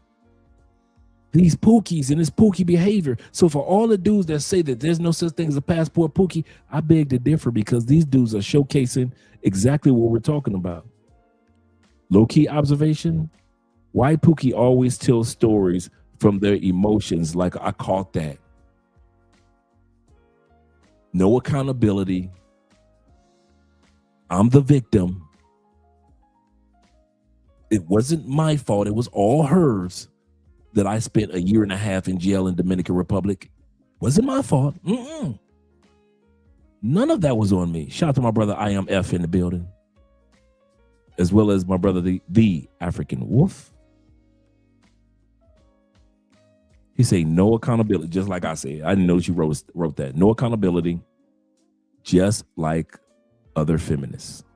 I need you guys to do me a favor, because we're building our background or backup channel, which has been Andrea's channel. Andrea's channel has been around since 2019. We're building that channel up to 10,000 subscribers. The reason why I need for you guys to subscribe tonight, and it's not about just Andrea. We all know that YouTube has been funny style over the last couple years. 1 minute the channel was there, and the next minute your favorite YouTuber who's done nothing wrong or has done something wrong, it's gone. So to keep the ball rolling for us, we have Andrea's channel as backup. So whenever we do a live stream, like right now, like for the last year, we've been live on Andrea's channel as well.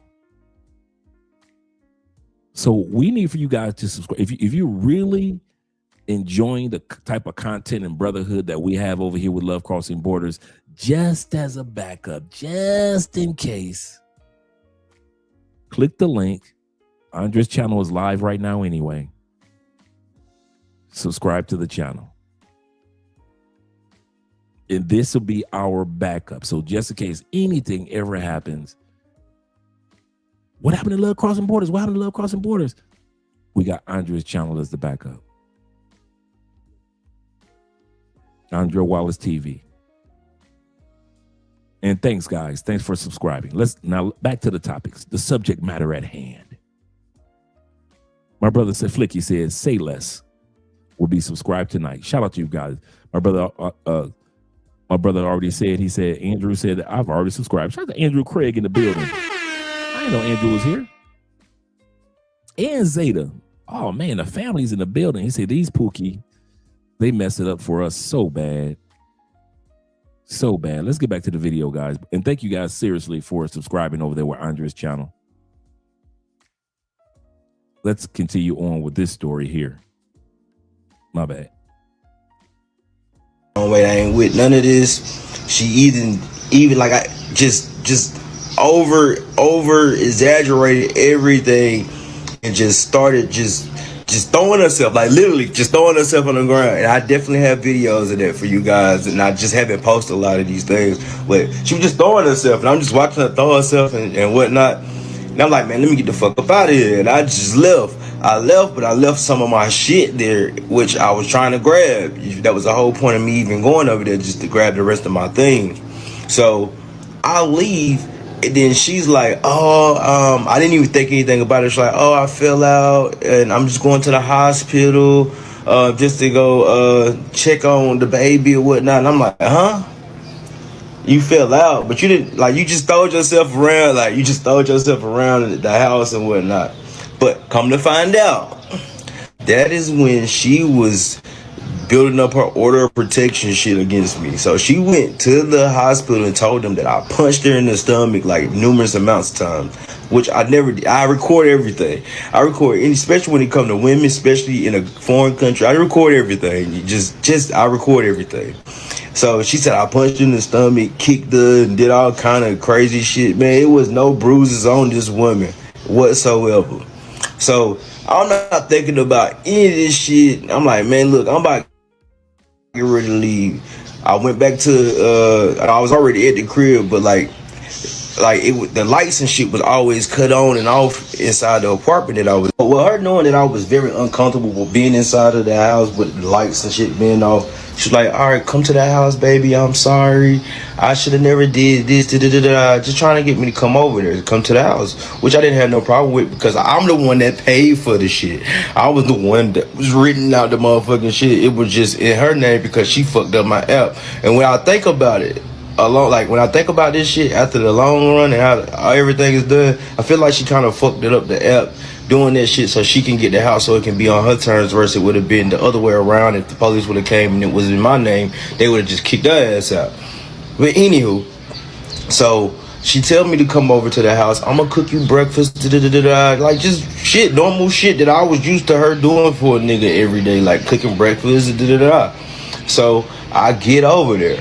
And we just talking. At first we started talking, and that's when I started recording because she started tweaking out after like she started talking about a test, and I was like, look, we should go get the test. Like, I want to go get the test, you want to get the test, but I'm still going. Man, does he speak English? That's the question. Da da da da da. Da da da da da. You know, we went over there, da da da da da. And then she starts throwing stuff in little something, da da da da da. Does he speak English? This is the question. Inquiring minds want to know. And maybe he does. I believe from watching some of his TikTok, I believe he does speak Espanol. Did it help? No. Some of you dudes you guys are great in Spanish. But if you're not up to par with, who you should have in your life and who you shouldn't, that could be a little problematic. Just like this brother. He said, I understand. And you say, because he said, I'm from the South. Yes, shout out to the Southern brothers. Shout out to them Southern brothers. What you really know about the dirty South? What you really know about the dirty South? Yeah, but I believe that he does speak Spanish. But that should have caused him to, get a better woman. But let's finish listening. We're just on part 5 of 10. There are 10 parts. Went to the house. She's like, nah, you're not about to get ready to leave it out. Because I'm grabbing my shit at the time. I'm grabbing all my clothes and taking my clothes with me to the other house. She's like, you're not about to get ready to leave. And this is what y'all see. This is the video that you guys see of us inside of the house. And she just running around. I couldn't show the video at the time because obviously she didn't have the fucking clothes on. And 2, like, the Dominican Republic weird, but I can show her face, and that's exactly what I'm about to get ready to do now since the case is over with anyway. So she starts just hyped up, get hyped up and start tweaking out. And literally this was on live. Like I recorded this shit on Facebook Live. So I'm thinking like shit, just normal shit that she usually do. But no, Shorty had her own plan. So Shorty decided to call the police because I'm at the door and I'm trying to just leave out. I'm trying to leave. Remind you, I'm trying to leave.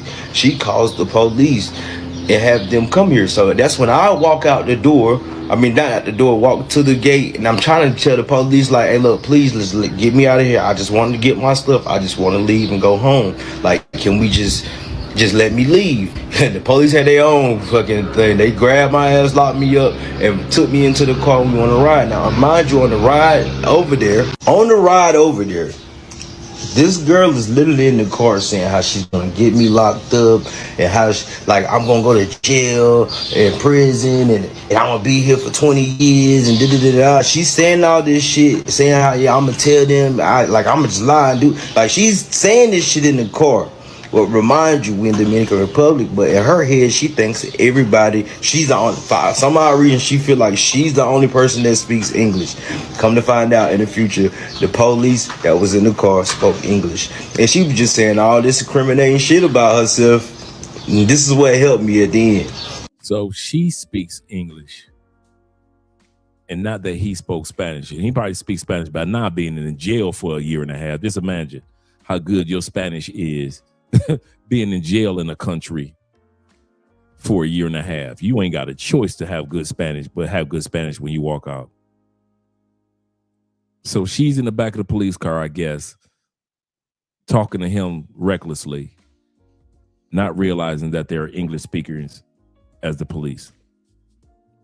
All right, so she just saying all kind of crazy shit. She go in there and try to show them. Like at first she wanted me to sign papers over for a baby. Now I'm like, how the fuck I'm gonna do that? Like, why the hell would I sign for a baby? Because we went to the public ministerial publico or something like that. We went to the place that handled the case and shit like that. I'm telling them how like I just been, I don't like. She's saying she's pregnant. I haven't had a test. They asked me, am I gonna sign for it? Am I gonna take like rights to shit over? I'm like, I ain't no dumbass nigga. Like she just trying to like get me to sign some shit about a baby that I don't even know if it's fucking mine. We just sit here and had an argument about I need to get a DNA test. Like I'm not no dumbass nigga. So like they see that I'm not about to get ready to do that. I tell them I don't know. She's like, all right, but since you wanna not sign the paperwork for the baby, we're gonna send you to the jail. So that's when they sent me to this fucking crazy ass holding cell. So while I'm in this holding cell, I'm having the most like weirdest feelings and shit going on because I don't know what the fuck going on. Like how we go from that house straight to here through all this shit. Like I'm just lost. So while I'm in there, you feel me? She's crying. Well, not even crying, upset. Not even her just yet. Let's not fast forward all the way there. She has some lady. I've never met this lady. Now, remind you, we had been living together for like over 3 months. Like at the time, maybe 4 months. We had been living together. Whether he's staying with her or she's staying with him, the fact that he's putting himself in the position to allow this to happen, I do not understand it. And a lot of us are doing this. I mean that. I'm seeing too many of us that are doing this in different countries. Some of y'all ain't got no business being in zone 1 and zone 2 in Colombia. Why are you living and dating women in zone 1 and zone 2? She fine. Most of y'all ain't even dating fine chicks over there. Most of y'all ain't even dating hot chicks over there. It's on us. I mean, you know what's so disappointing about it? I kid you not. African Wolf, this is the disappointing part. We stack our money or have our economics in order, get our passports and go to these other countries looking to develop new lives. And we're sincere about it. Clean slate, I can be who I really want to be in life. Too many of us are going to other countries and having a worse life outside of the United States than the life we had in the United States. Not everybody's leaving and having a great experience. There are a lot of men and women with passports that are living tempestuous, zoomorphic lives outside the States. And I understand his case, you know. I love my baby mother. I never let her go. I get it. But he's not the only one that we've come across over the years. He's not the first one to be a Pookie. It should be tiring. Being a Pookie is hard, man. I ain't gonna lie. It's dangerous. You don't know what's gonna happen tomorrow. That woman could have easily did something to him in his sleep. If she's willing to get him locked up in jail for 1.5 years, do you not think that that woman will be willing to have something done to him in his sleep? Do you think that woman would have no problem with put something in his food while he eats?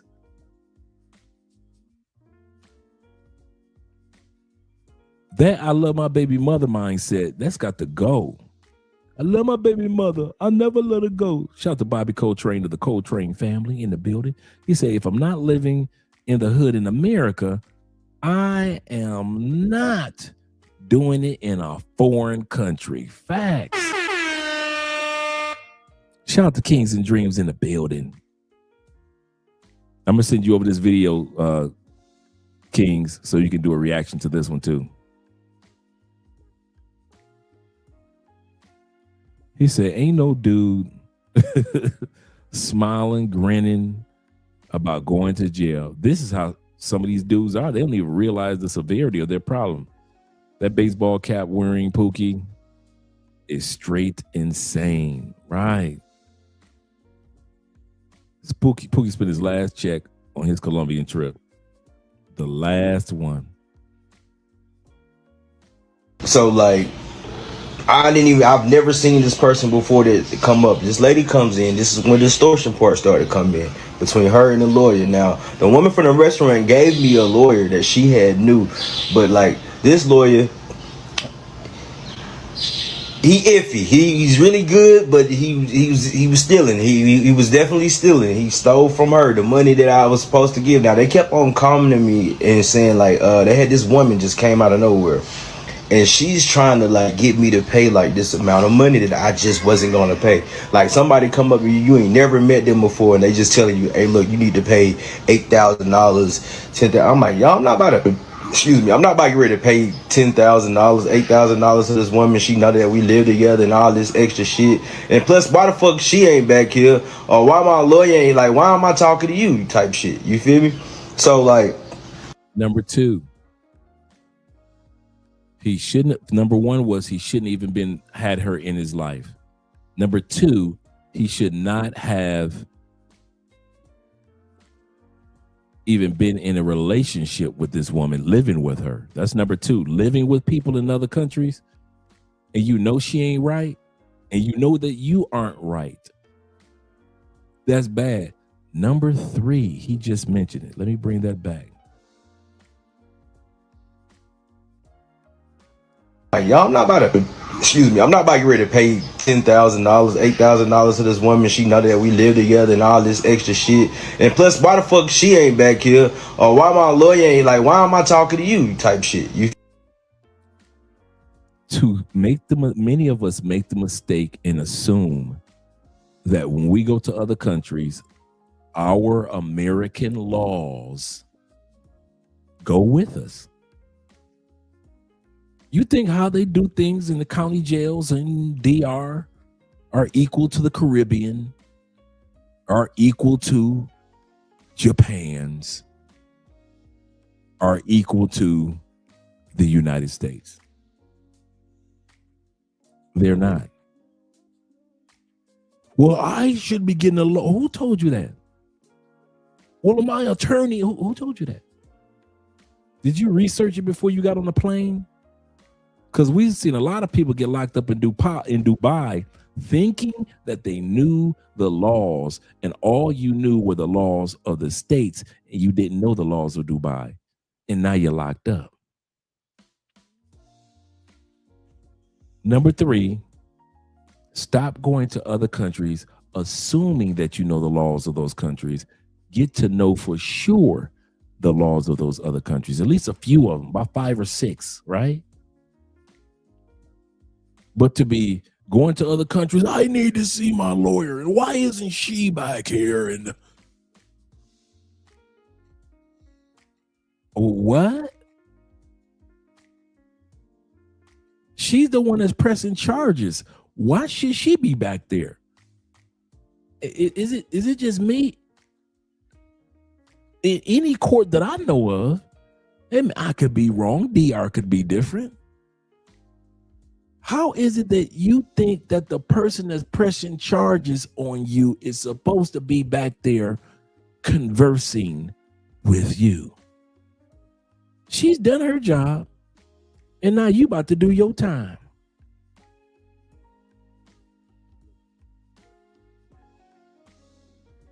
Feel me? So like, this woman just knew that I just wasn't gonna do it, so she would come back. She was like, well, do you got this amount? Then like the lawyer come, and then he like, well, do you got this amount? And I'm like, look, I give you this right here, and let's go ahead and just let me out so I can go home. All right, so which was like probably $2,000 or some shit like that. It was $2,000. I gave $2,000. Him, the lawyer, $2,000. He would give the money to her so we can get this shit out the way. This nigga ran off with the money. How many of you guys are surprised? I was waiting for that one. By the way, for all you guys that think that I've seen this all the way through, I haven't. I've seen it in snippets. I was too busy putting it together. So I'm looking at this for the first time as you are. And I was waiting for somebody to scam him. I was waiting for him to put some money in somebody's pocket so they can run off. You are in jail. Instead of taking your butt to at least talking to a police officer, I would have been listen, officer before you put me in a car, before you put me in this police car, officer. I got 500 USD right now. Drop all this, let all this go.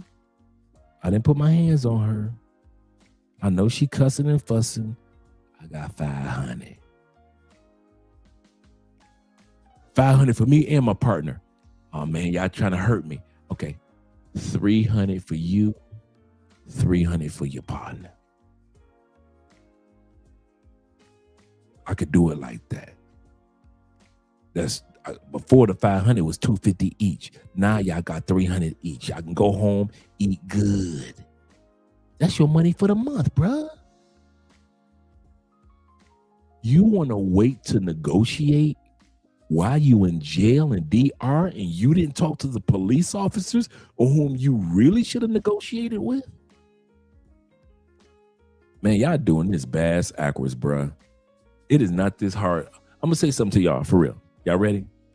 All you guys that are thinking about moving to another country, it's not as hard as these dudes make it look. Living in another country is not as hard as JRello and all them make it look.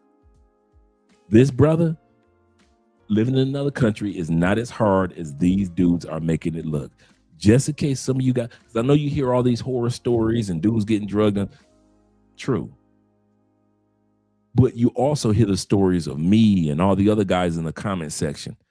It is not as hard as you guys are making it to be. These dudes make relocation look hard. It is not as hard as Floyd made it to be. Being in Brazil, shout out to my brother Austin, but moving to Brazil is not as hard as Austin made it out to be. There have been plenty of brothers that were in Brazil making movies about Brazil. Don't forget, brothers made movies from Charles Tyler to my man Al Grease, made movies about Brazil. Ain't nobody say nothing. You know why? Because them dudes don't make it hard to live in Brazil. Austin and the young dudes came along and made it hard to be in Brazil the way that they were doing it. There are plenty of brothers that are living in all you guys, I kid you not, that are thinking about leaving. These are not the examples that you want to watch. These are not the examples. We watch these guys for entertainment, but in truth, shout to Kings and Dreams. It is, these dudes aren't the real deal. He said, "Big bro took my thumbnail title tonight." Like I said, you didn't know about this one. So in return, Jay, I'm going to get you the video of this one so you can do a response to this one. Because a lot of guys don't know about this particular event that took place. So I got your back on this one. Shout out to you with the super chat.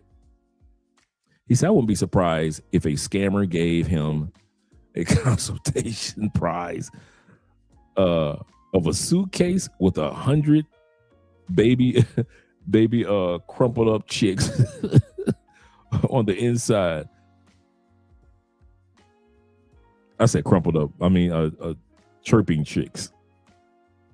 100 chirping chicks on the inside. Oh yeah, Jay, I got your back, family.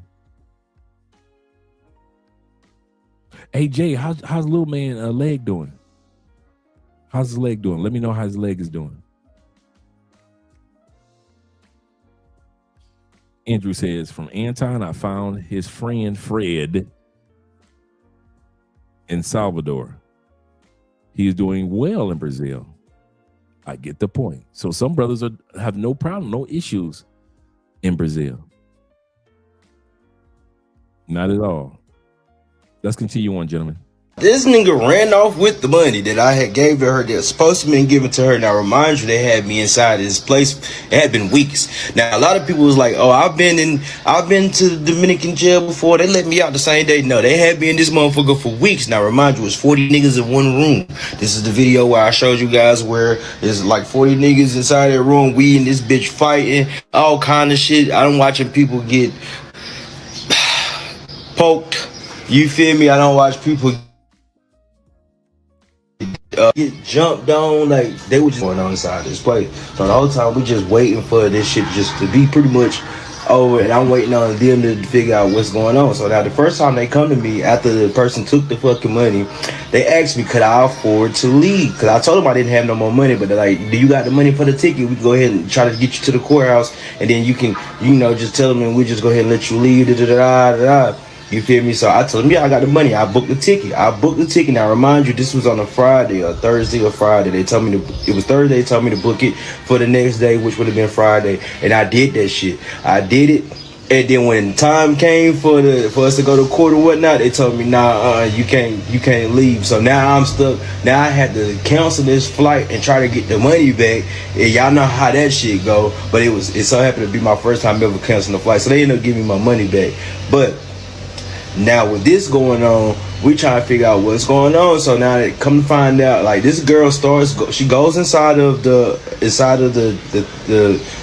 judge, the first judge that we end up seeing, because they switch so many judges out here in the Dominican Republic, so don't ever get locked up out here. So we go to this first judge. She's crying and telling. Notice he's still out there.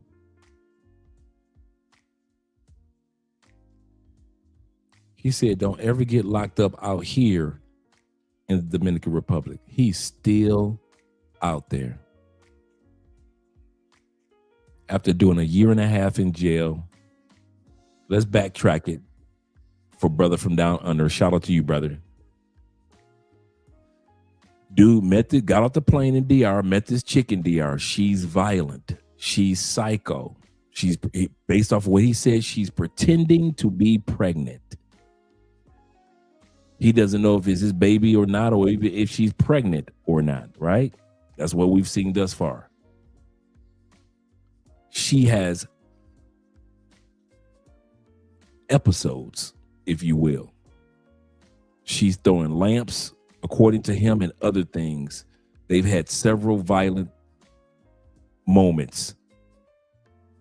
This time she even attacked herself, called the police, and told the police that he did it. He didn't have enough money for the bribe.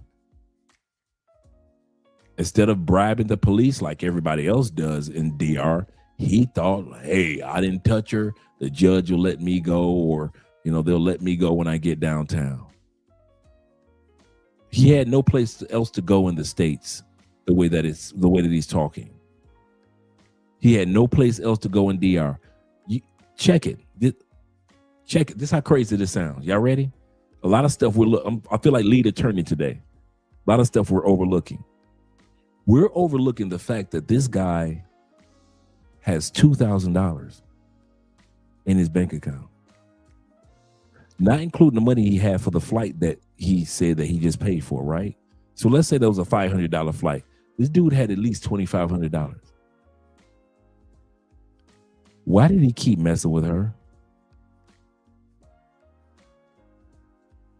Why do you guys think that a man that has money still continues to mess with a woman instead of leaving? I want to hear what you guys have to say. Would I say that there are some brothers and white dudes that's mentally not ready for relationships at all? And the worst thing that they can do for themselves is being in a relationship. You've got money. You can go DR, you can get you a nice little place for $600 a month. You ain't got to be up under her. You got more money than JRello. And you decide to stay in the hood with a chick and end up going to jail for a year and a half.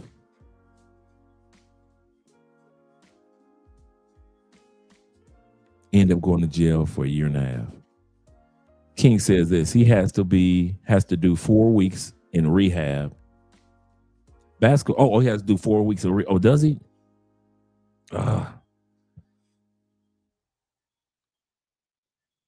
Yeah, I'm about to ask you about basketball. I knew basketball season was done. Indoor football is likely done. He doesn't want to do any karate anymore.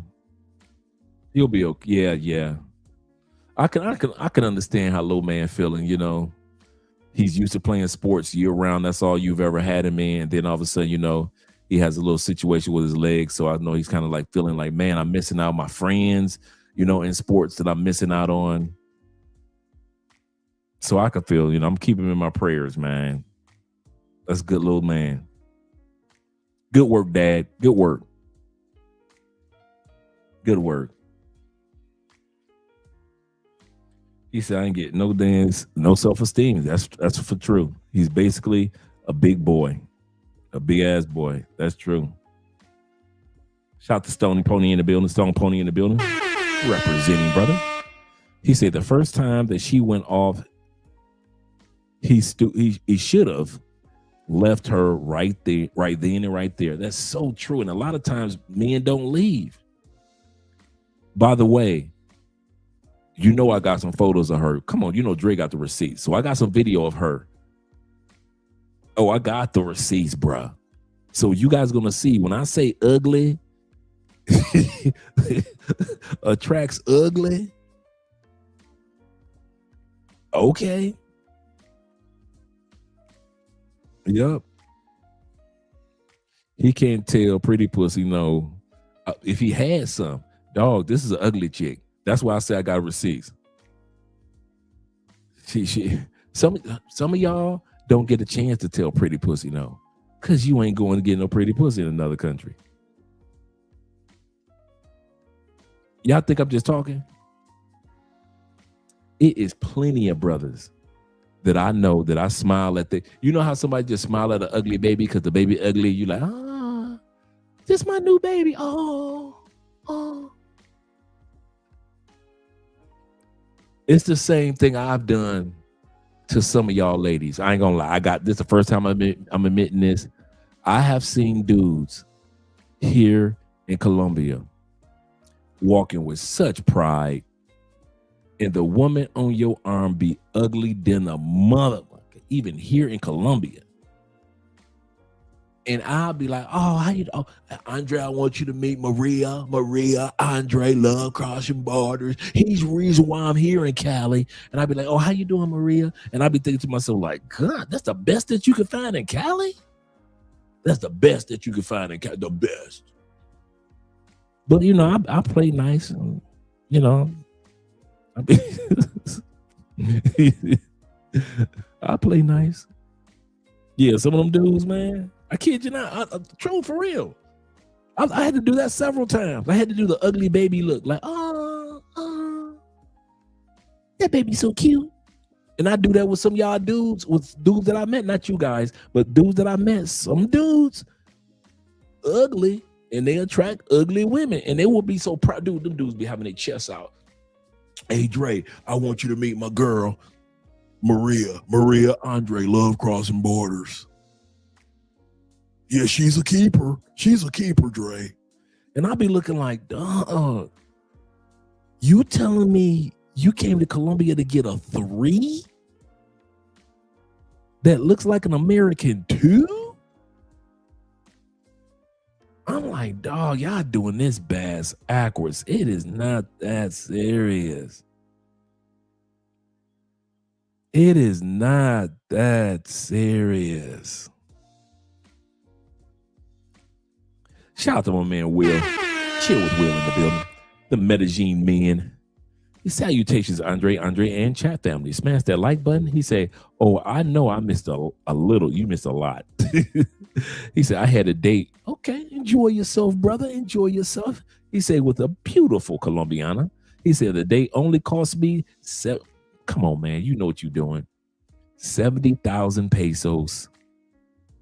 Learn the culture, people. Yes, because you know you start to recognize with the nice restaurants where you can go to in certain areas, and it don't cost you the gringo prices. This man paid like $22, $23. $22, $23, if that. Wait a minute. Yep, if that. For a great night.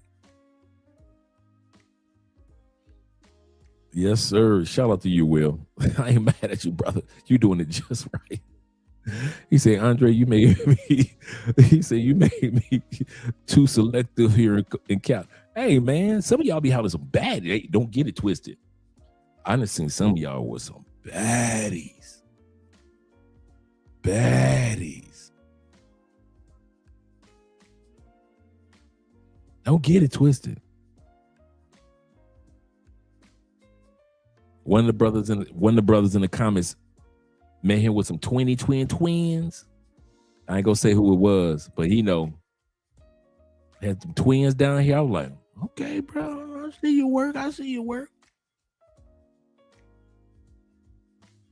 Oh, actually 18. It was 18. Shout out. 1864 for an amazing day with a beautiful woman in Medellin. I ain't mad at you, Will. Do you, bruh. He said, salute family.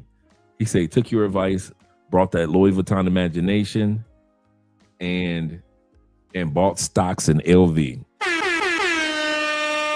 Yeah, we're gonna do a part 2 of that particular episode, the Cologne episode. That was fun, man. That was a fun episode. Yes, sir. Let's continue on with the video, gentlemen. Telling them how she's lied and she's sorry and it should have never happened. Can you let them go? Let them go. They wasn't hearing that shit. They was not trying to let me go. None of that. So I'm sitting. They sent me back to the goddamn jail. They sent me to the jail, and then I'm just sitting in this motherfucker, just trying to figure out what's going on. So time went by. I told y'all a little story. I go in details in another video about like the insides of the jail, but like we inside of the jail and whatnot. they end up sending me to another prison. This like they sent me to the prison, which was St. Louis, the bigger prison. It wasn't the regular holding cell. They end up sending me to St. Louis. So St. Louis, I'm trying to figure out what I'm gonna do, how I'm gonna get this money, and for me to be able to leave. So the whole time that I've been inside of this prison in St. Louis and been in Fiscal, I don't even know how they let it happen. The same person that they had a order of protection on me, she was able to come to the prison, come to holding cell, all of that, bring me food and shit.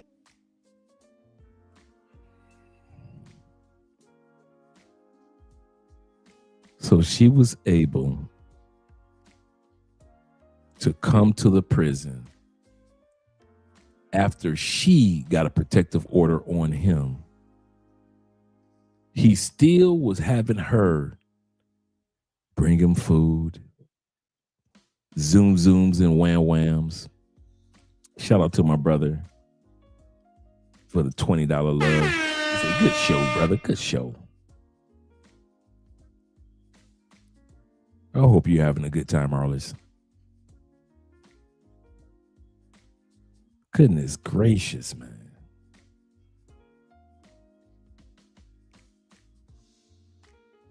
Oh, like I said, you guys, I got receipts. I'm gonna let you guys see this chick. Just hang around, gentlemen. Just a few more moments. You guys gonna be like, what? Yeah.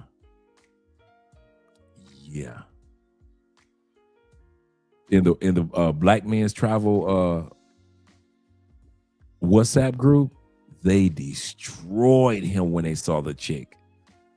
That's what made me do the video. The Black Men, shout out to Passport Bro group, man. Them dudes in the Passport Bro group, when they saw that chick, they destroyed him. I was like, I gotta do a video on this one. And as I was doing my research, he had the whole story on TikTok. So a lot of guys haven't had a chance to hear his story. Oh yeah, this chick, you're like, what? But hey, I told y'all about them ugly chicks liking y'all. They let her bring me food. Like Ashley me her had relations inside of the jail, which, you know, if you got money out here in the Dominican Republic, you could do stuff like that. So we just vibing, trying to figure out. I'm trying to work my move, trying to get the hell up out of here, because like I'm like, man, look, I gotta be on this bitch good side, however it is, because I don't know what the fuck going on or how they gonna do me. And I already had heard stories about the Dominican Republic and how niggas be lost in the system out here. So we end up going to court, you feel me, a couple of times, and then they end up letting us go, you feel me. They let me go. So now me thinking like this shit is over with, you feel me. No, it's not over with. They told me they let me out and made me sign paperwork for 6 months. Now the whole time this is how I was stuck out here for a year and some change. Well, a year and 8 months, 9 months, whatever. And they made me sign paperwork. I signed the paperwork every month. I would have to go every month and sign paperwork, just like how 6ix9ine had to do. I had to come every month physically in face and sign the paperwork. So I'm thinking whenever I'm done with this, like they'll let me go, you feel me? But nope. They did not let me go, you feel me? So now remind you, the whole time that I'm doing is signing paperwork, I'm still trying to be on her good side because it's a baby involved. So like I'm helping her prepare herself for. Now, this all started with the baby. We still haven't found out. I think maybe he'll tell us. He hasn't told us if this is his baby or not. But check it. Once again, I'm doing the lead attorney thing. Shout to lead. Didn't this brother just say he was in prison hiding it? Now, this all started with him saying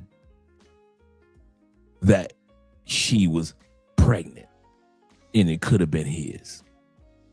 All this started from him denying it, and she just went bonkers, right?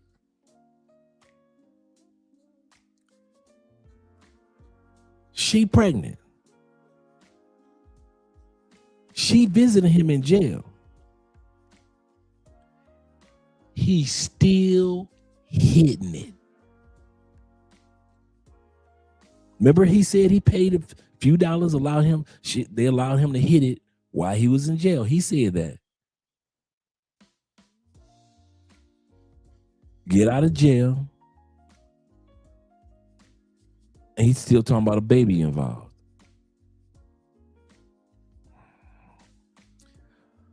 Oh, these Pookies. Let's bring that back. Let you guys hear that again. Well, a year and 8 months, 9 months, whatever. And they made me sign paperwork.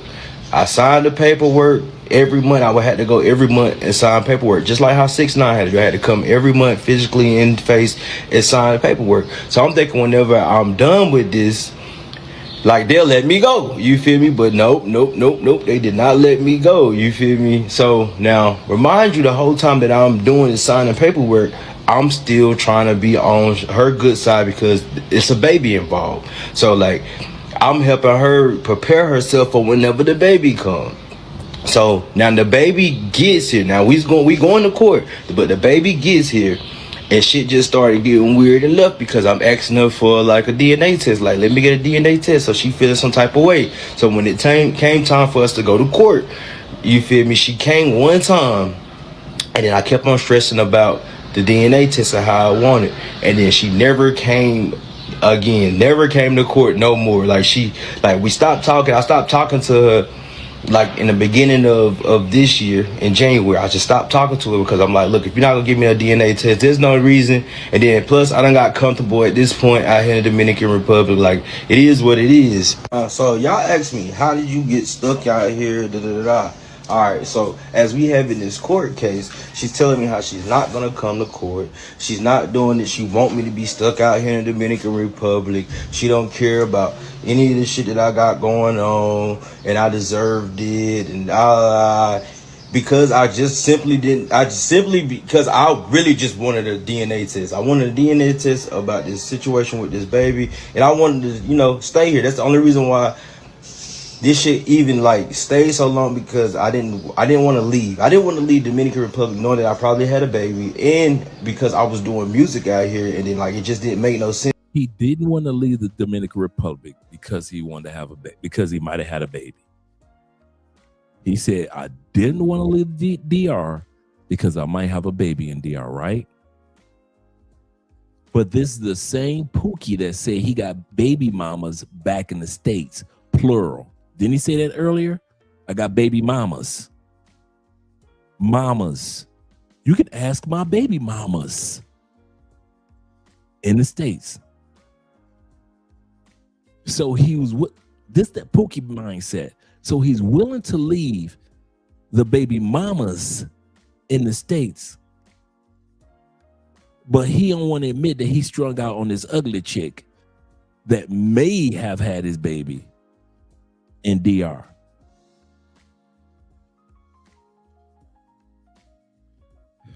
Where's a daddy when you need one? Fathers, we're calling on you. Some dudes need an uncle, a father, a good older friend. They definitely put a DNA test on you out there. He said, that's how I know he's lying.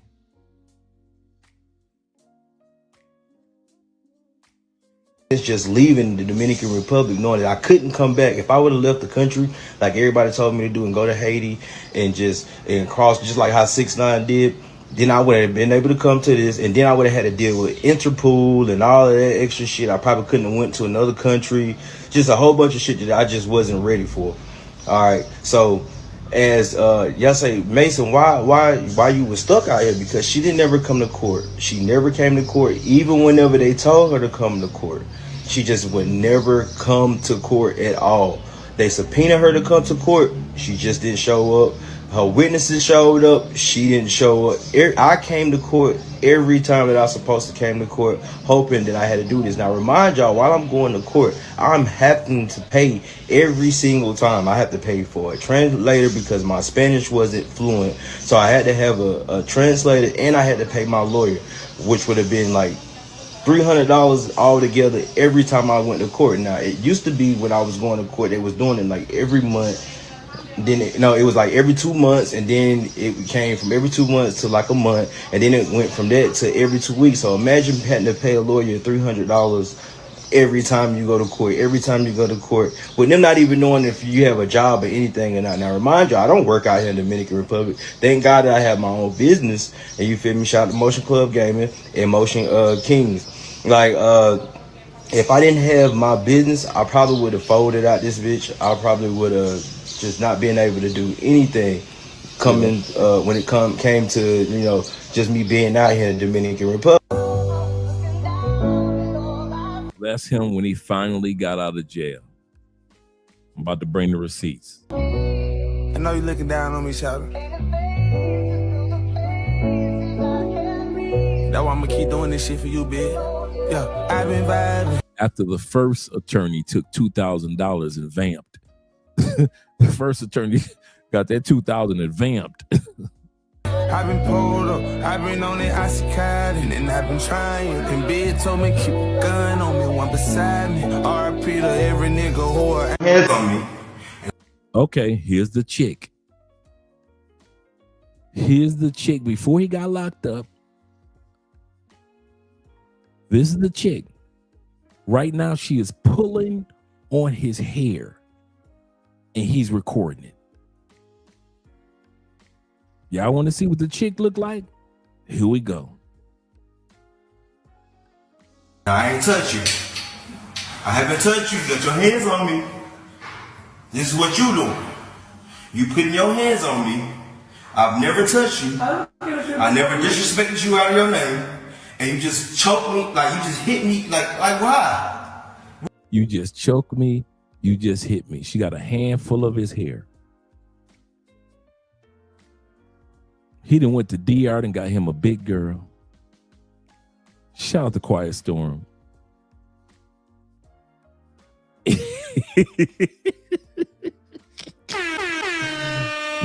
You definitely gonna have to watch the replay of this one.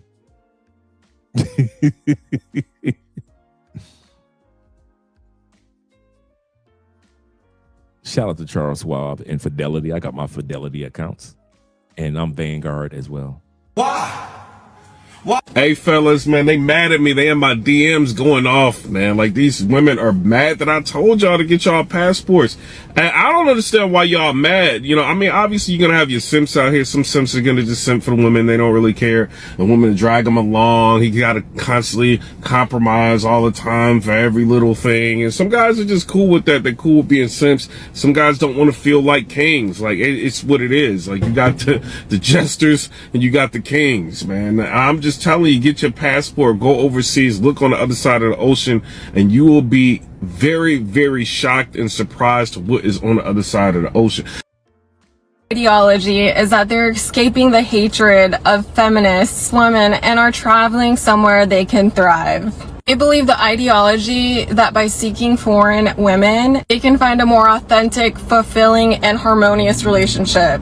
This is seen as a way to restore the natural balance between masculine and feminine energy. This is triggering some women because they think that these men are bros are thriving, and you kind of have to respect it. There's a movement or trend spreading all across the US, encouraging men to go get passports in order to find a high-value marriage material wife. 3 reasons why I think it's actually pretty great. For one, they're seeking traditional values. I think it's great that they want traditional feminine women to build a more authentic, harmonious relationship with. Traditional women value family over having the next best thing. And there's only one problem with her narrative.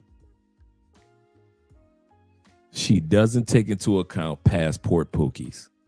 And we're going to end it right there. She doesn't take into account in her narrative, and I agree with her, a lot of us who are positive dudes that are really good dudes, we're just looking for somebody to love and love us. Or just doesn't have to be married, you know, you just good woman or good women, right? The problem is this. The problem is the passport pookies. These guys are not looking for good women. They don't know how to behave overseas. They don't know how to act like they got some sense. They don't know how to network or anything. We just looked at 2 examples tonight. This young man that sat back and went to prison in DR, and we watched JRello, who's on the run now from DR. He's on the run right now from DR.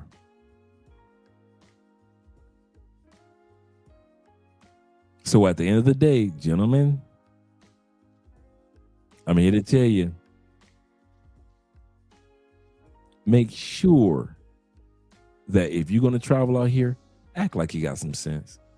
And most of us do. I'll say 99% of us do it, but it's always that 1% that makes it look bad for the rest of us. Let's get ready to do some outros. We know we got to slow this live stream down so International Quiet Storm can watch the rest of it. He said, when I see passport pookies, he said, I ignore them like I'm stupid. I do too. I won't lie to you. I ignore them too. He said, I could smell debauchery on them. Yes, sir. Yes, sir. And Jay says this.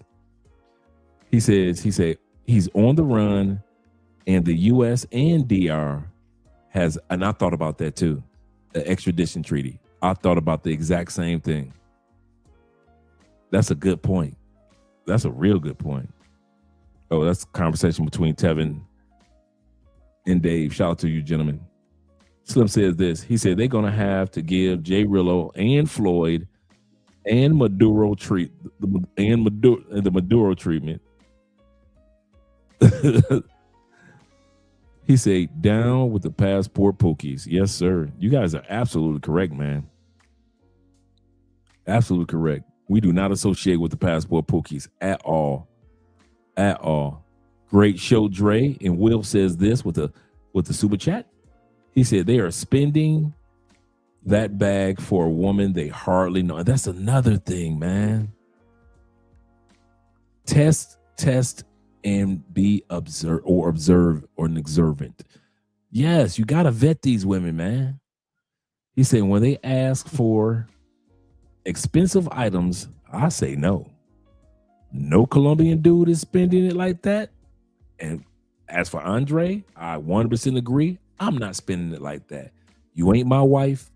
You aren't part of my life. I am not going to be spending money on you like that. You are absolutely correct. He said, I have to rewatch this. Oh, you guys are going to have fun with the rewatch. I know I'm watching this tomorrow anyway, so I got to watch this one tomorrow. I'll be watching this one while I'm in the gym. Shout out to you guys.